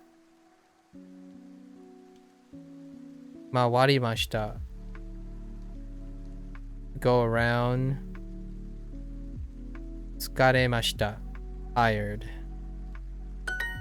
近くに薬局はありますか？近くに薬局はありますか？ Is there a close pharmacy? A nearby pharmacy? Sure. しばらく寝ます。しばらく寝ます。しばらく。when? Is it another way to express when? しばらく Oh, for a while. Oh, okay. Shibaraku. Oh, I'm going to sleep for a while. Shibaraku. Interesting. This chapter has so many different elements.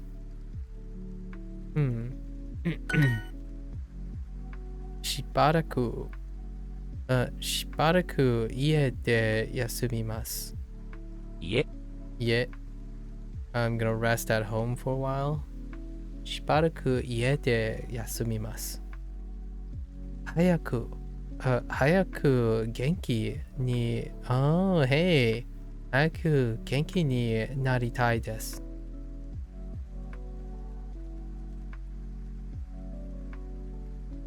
I want to get better quickly.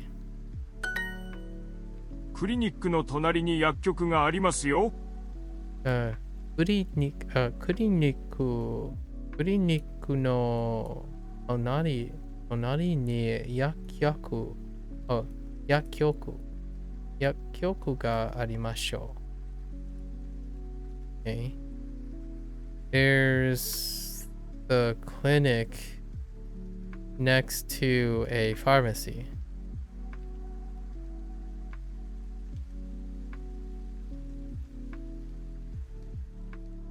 Wait.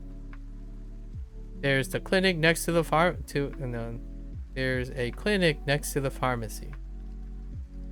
Like a bit of urgency. Arimashou. Yeah, arimashou. Kuriniku. So it's like an urgency. It's like, oh, don't worry. There's a clinic next to the pharmacy. Right? Kuriniku no tonari. Yeah. Tonari. Wait. Oh no.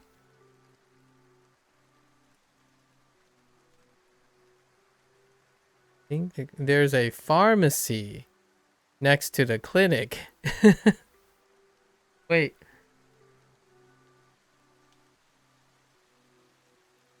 Yeah. Wait.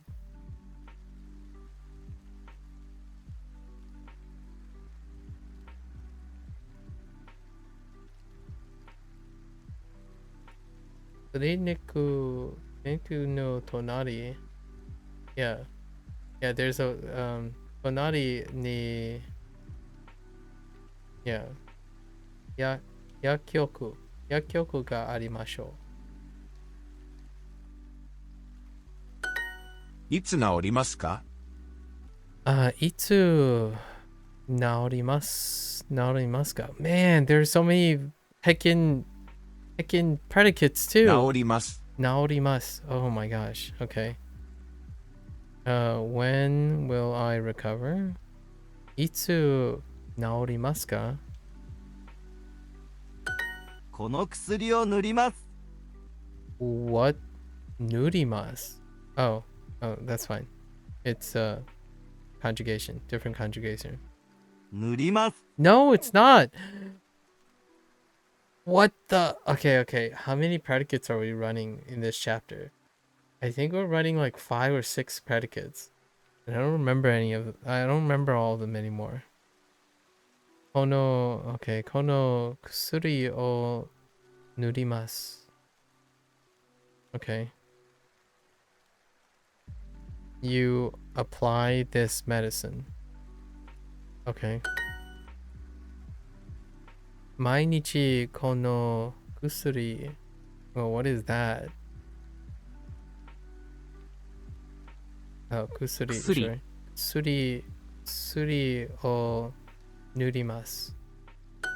必ず治りますよ。必ず治りましょう。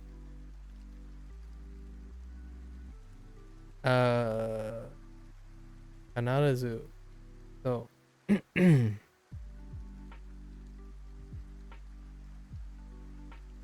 Oh, ならまず。Oh, ならず。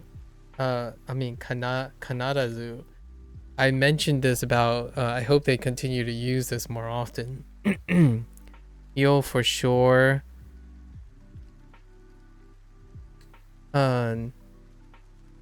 治りますの治りましょう recover 治ります。 dang 必ず治りましょもうすぐ治りますよ。うもうすぐ治りましょう okay so you'll recover soon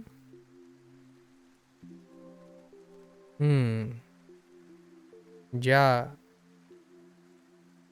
番号 no 田中さん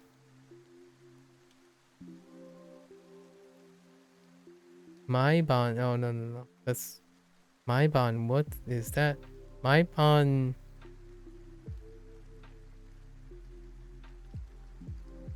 シャープ wait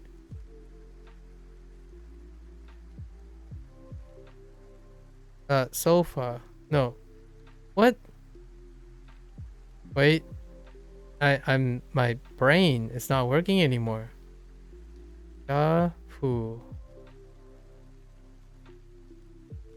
シャフシャフを what what's going on I don't know what's happening it's like I don't know any words anymore 浴びますか oh shower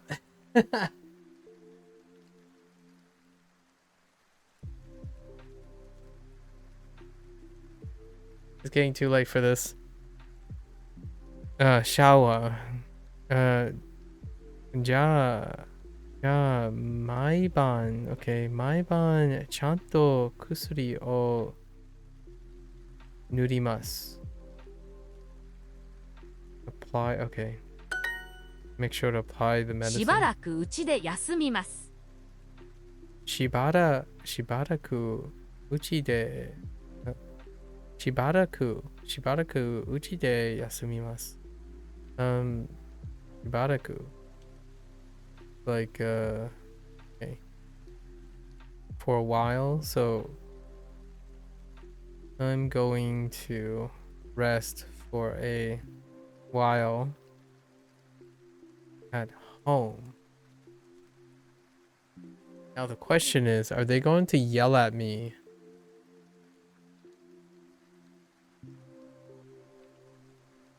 for this? They did, kind of. It's fine though. 大丈夫です。もうすぐ治りますよ。もうすぐ治りましょう。大丈夫です。もうすぐ治りましょう。Okay, 治りましょう。はい、ちゃんと、wait, that doesn't work. ありがとうございます。ちゃんと薬を塗ります。今週野球をしません。今週野球をしません。Why しません。しません。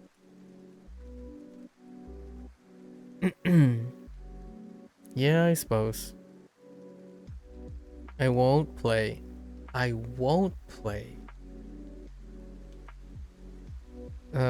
Baseball this week. いません。I mean, okay. Sure. はい、しばらくバスケットボールをしません。はい。はい。Something basketball. 傷。No. 傷。Wait. 傷。はい、しばらくバスケットボールをしません。しばらくバスケットボールをしません。しません。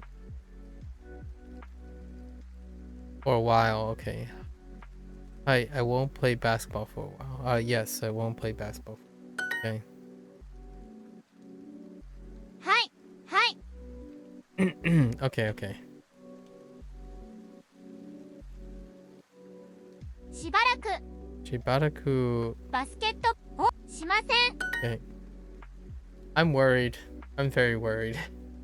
Of all the chapters to not take more lessons on, I suppose.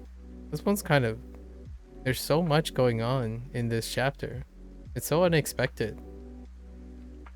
So... まで Sorry. Tsugi... Where's my Tsugi? No Tsugi? Oh, no. Daigetsu. Yeah, Daigetsu works. Daigetsu... Daigetsu Made. Made... Made... Sports. スポーツ Sports... Oh. すみません。しません。しません。I was so fixated on Shibaraku.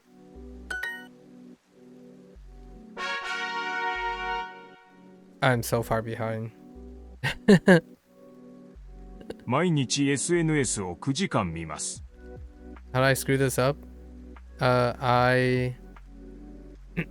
Oh, it's for the no, how did I screw this up? I look... Oh, prepositions. I look at social media for 9 hours. So much shade every day. For the Chinese part of the stream, I recommend the secret trick video. Mozart 2x speed Bible Chinese full version accelerate learning experience. Oh my gosh, Nar. I think you're trying to hustle me, Nar. Why are you trying to hustle me? 夜 Are you trying to give me some pep energy? ほとんど毎日うち行って仕事します。 That sounds pretty hype though. Mozart 2x. I wonder how the Bible... It's this video where in one year it's Mozart at 2x and the other year is just the Bible Chinese.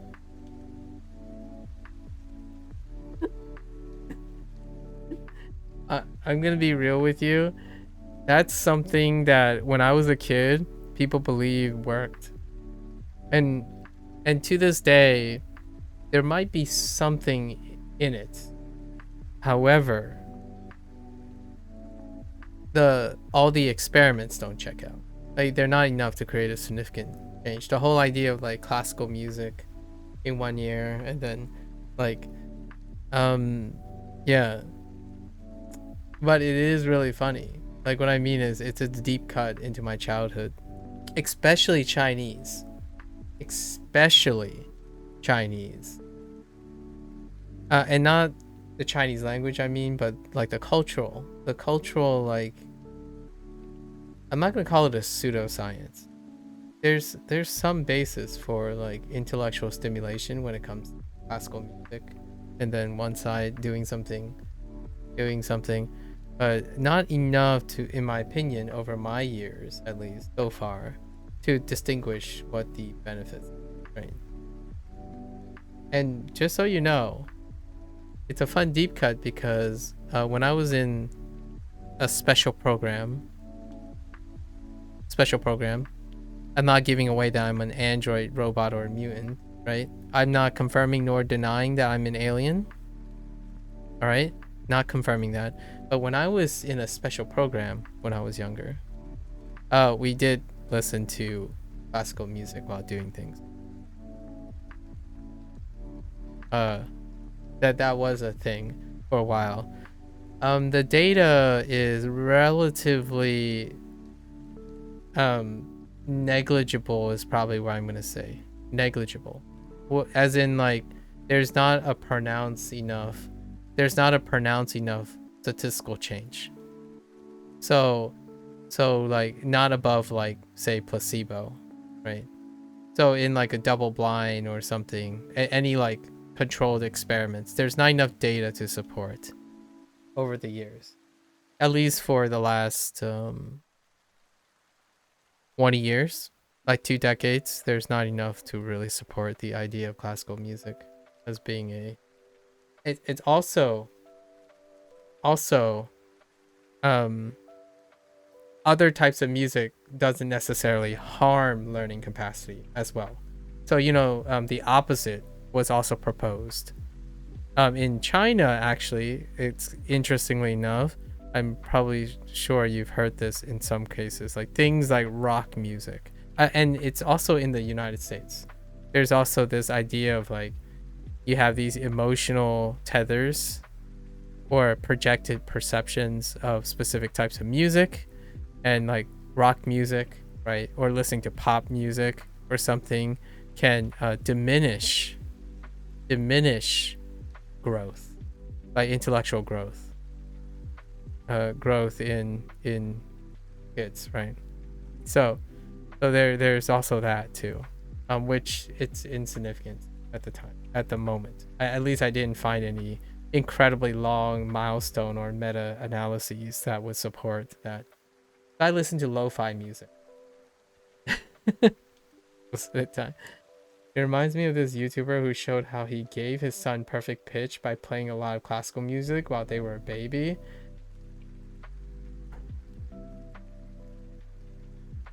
Intriguing. Conservatively, I'm probably going to say most of it could be explained by coincidences. So the question is there enough statistics, right? Enough sample size to suggest it is not a coincidence? And that's kind of like the tough thing about science, right? Especially when it deals with corollary human stuff. Is there enough to be confident enough to suggest that, oh, there's something there? And that's generally like the threshold that, for better or for worse, may be the bane for people who are in science, right? You have to produce enough statistical rigor and testing to show that it is not just simply coincidence, and understandable to an extent that it can be reproduced. So the question is, if kids are exposed to classical music, do they have perfect pitch? And in what percentage, right? I do not have perfect pitch, but I was exposed to classical music as a kid. Actually, pretty much most of my childhood.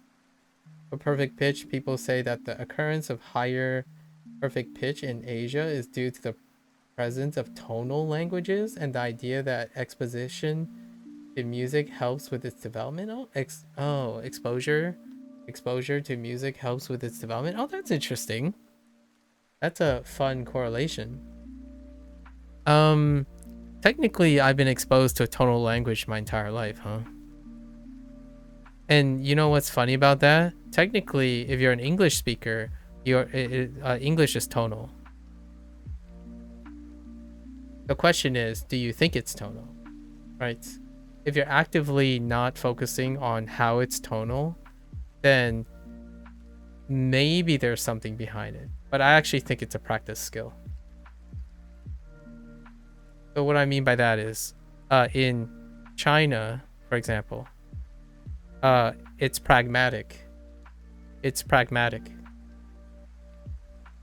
Yeah, it's not a perfect correspondence since tonal don't require perfect bit. Yeah.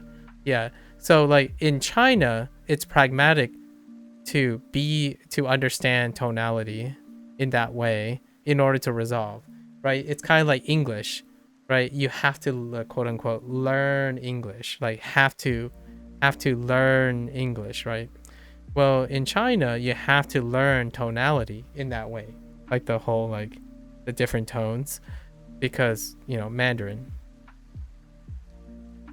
However, there's like tons of, there are a lot of languages that have tonality.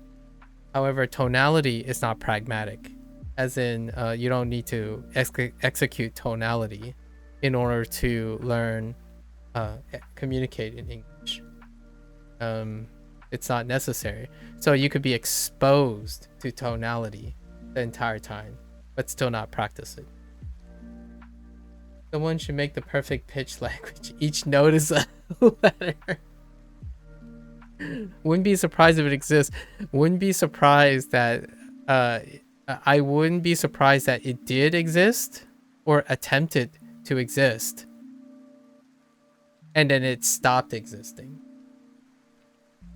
If you know what I mean.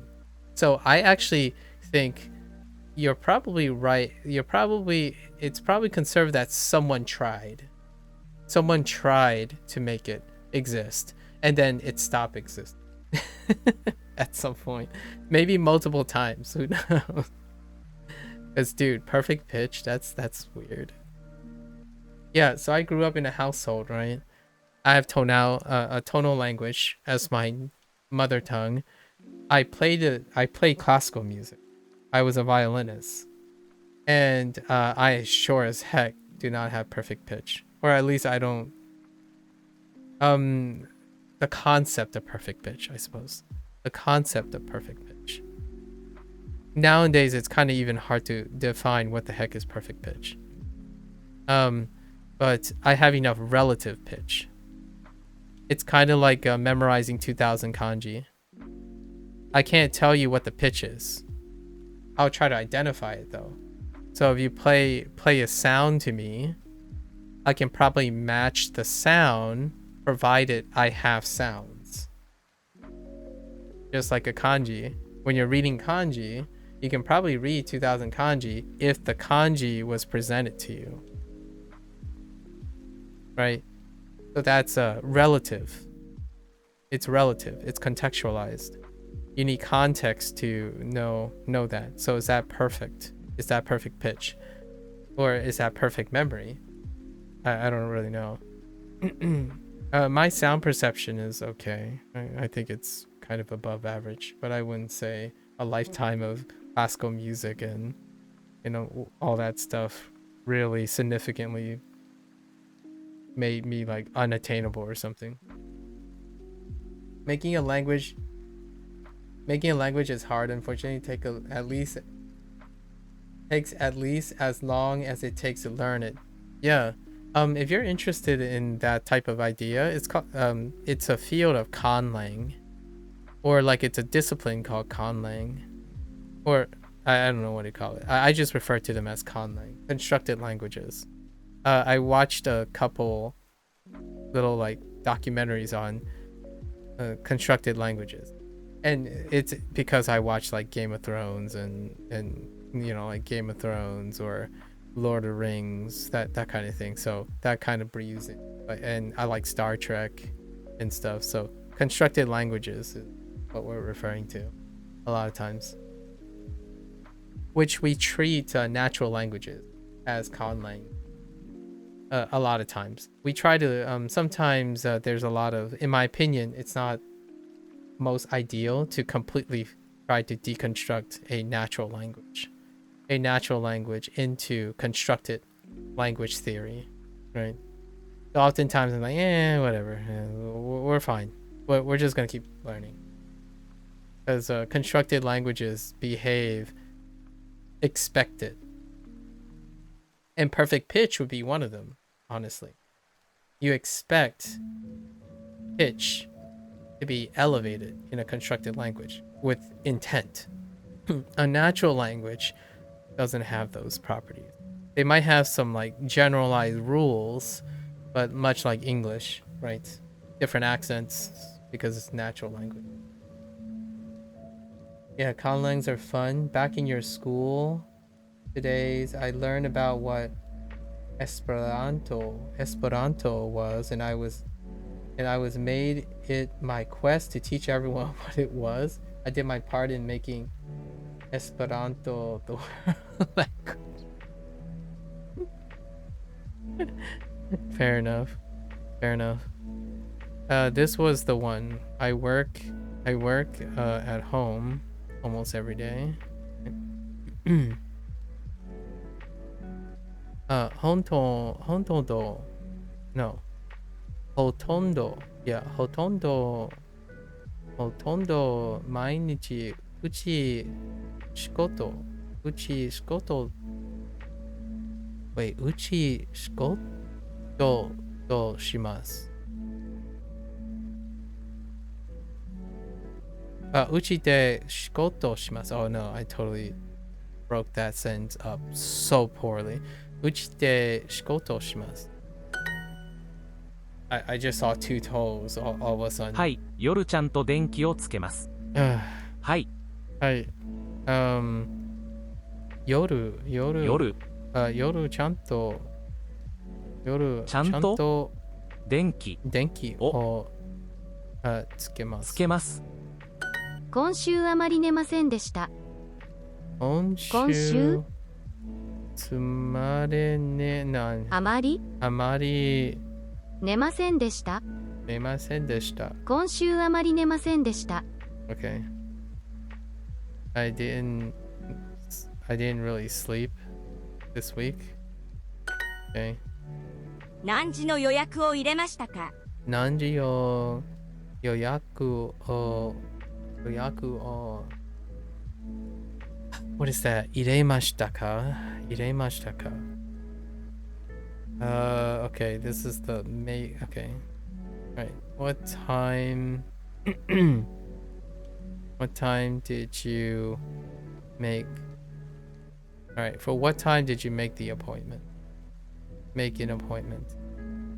The heck with ending with a preposition. Sorry. That was a little aggressive. 薬局 Right. 薬局で薬をもらいました。もらいました。はい、1時半の予約を入れます。 Doesn't help. Mandarin's gonna be tough. I think we're gonna end this section with the 15-minute kanji thing. Yeah. And then that's it. Man, Mandarin's gonna be tough today. Okay. Hi. Ichichi. Oh, hey. Okay. Oh, no. That's time. 1時半の予約をwait. 予約を入れます。wait. はい、1時半の予約を入れます。入れます。Okay. I'm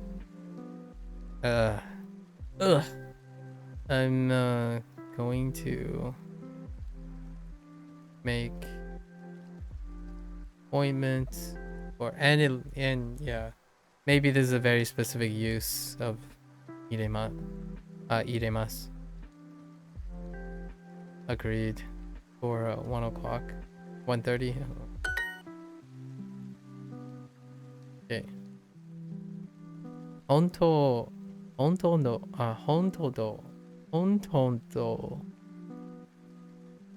ほとんど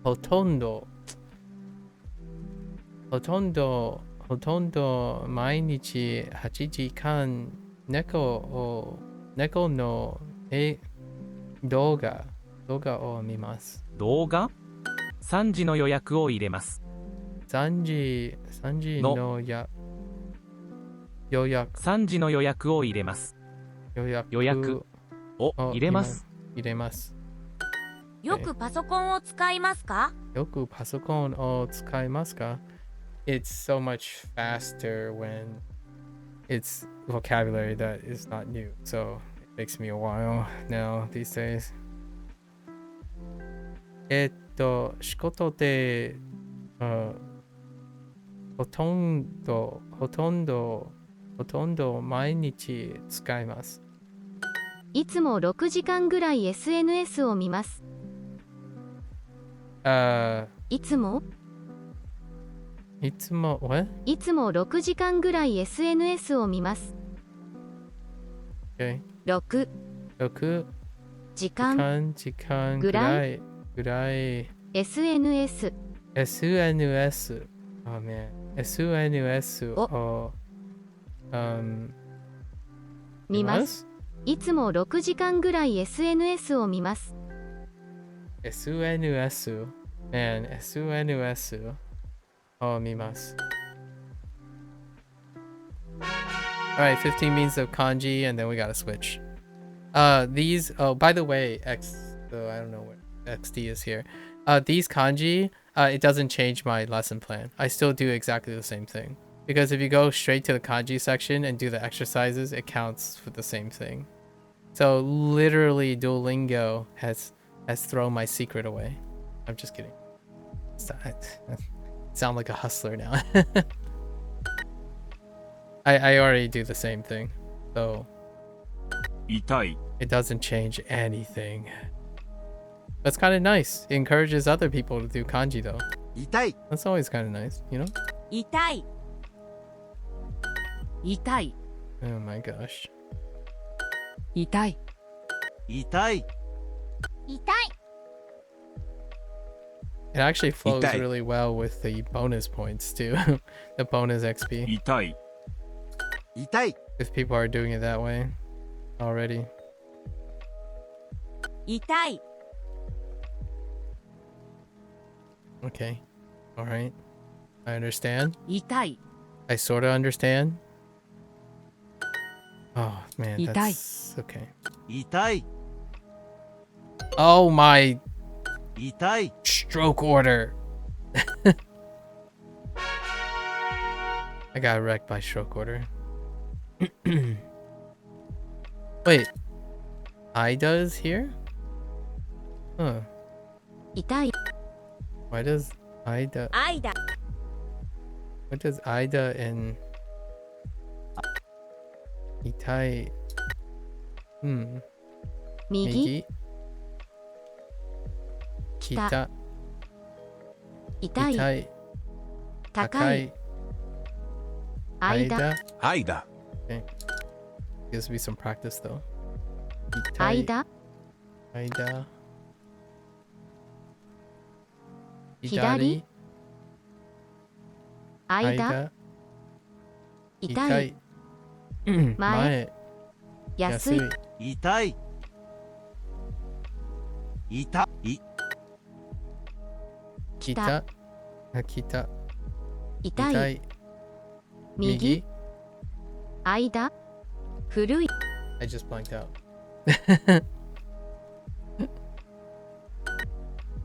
Okay. Aida. Okay. 高い Takai. 痛い Itai. 間 Aida. 左 Nari. 右 Sure.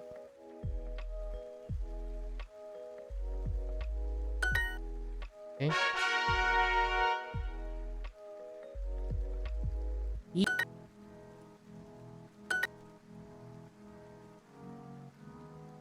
痛い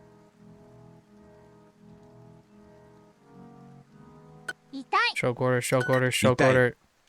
Stroke order, 痛い stroke order, 痛い stroke order. 痛い痛い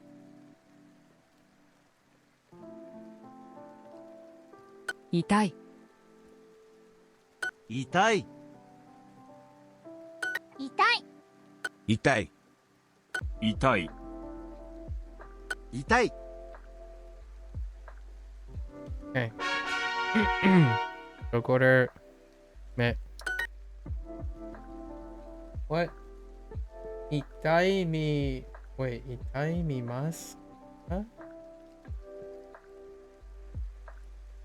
に。目。 Are you trolling me again? 目目 Lotus, are you trolling me again? 目目目目目。 Meme. 目 What does that, what could Me. that possibly mean? 目 Itai mi. Me. I see. What? I don't know.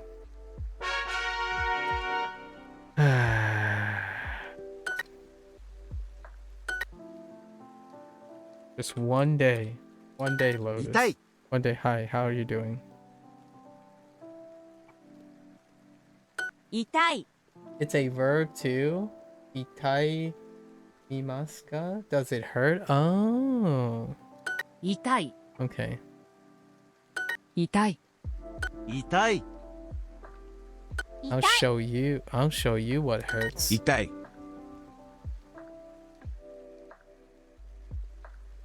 痛い痛い。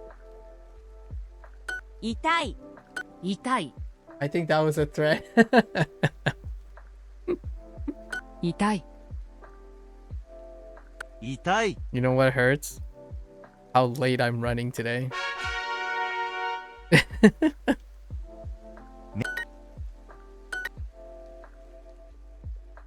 目。 目。 At least the kanji is pretty Me. safe today. 目。 There's so much in this unit. Me. I'm gonna struggle Me. so much tomorrow. 目 They have so many predicates in this one. I think there are 5 new predicates all at once. I'm trying to sort them out in my head right now. And I was totally not paying attention today. Was having too much fun. 痛い。 Oh boy. 痛い。痛い痛い。 We got 痛い sidetracked。so much. 痛い。痛い。 Oh, okay. 痛い。痛い。痛い。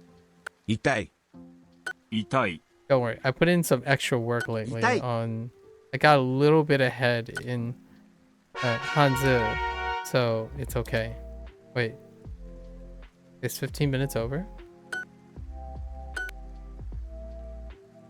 Ne. Oh my gosh. Ne. Synthetic voice. 目。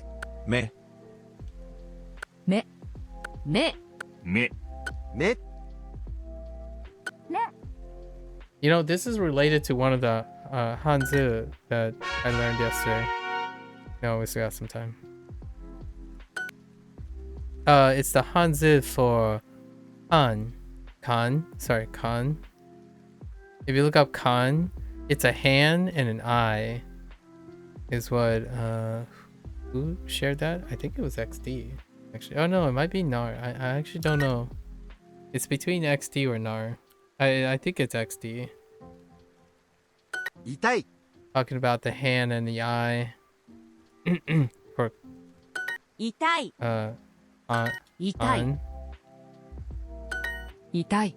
or it might be kan. 痛い。 It's kan. 痛い。 Code 1. 痛い痛い。痛い。 For read. 痛い。痛い。痛い。痛い。 Got the stroke order. Let's go. Ah! And then I totally forgot it. I totally forgot to stroke it, so. Oh boy. Save me. 目。 目。 3 panels. 3 panels. 目。 目。 Meh. 目。目目。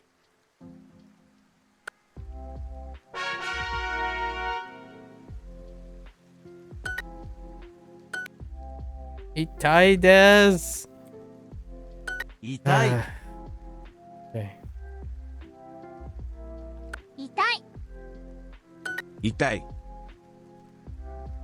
痛い。 Can you say itai Itai. like figuratively? 痛い。 Does it work? Like when you say itai des, does 痛い。 it have to be literal or can you use it figuratively? 痛い。 Like, ugh, it hurts. Itai. It hurts. 痛い。 Or is that not? Itai. Is that something else? 痛い。 You know? 痛い。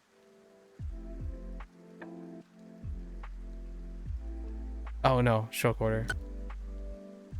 I totally put my pen down already. It was too late to retract. 目。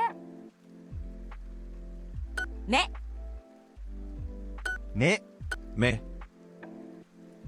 目。目。目。目。 I only got eyes. We got the eye though. All right, that's good enough for Japanese. Do I have to? Oh my! Did that just say 30? Whoa, whoa, whoa, whoa! Oh, oh, oh, oh, oh. Okay. It when we had that bug, right? When we had that bug. Okay, fine. Oh, when you log out, it. Oh, okay. I see. I was like, maybe they added everything back. That'd be pretty cool. We'll fix the errors tomorrow. Okay, that's a wrap for our Japanese. We gotta look at. So we're like 5 lessons behind. That's okay. I was expecting to be 5 lessons behind, although I was expecting to finish like an hour earlier. So, so that's a wrap for Japanese today.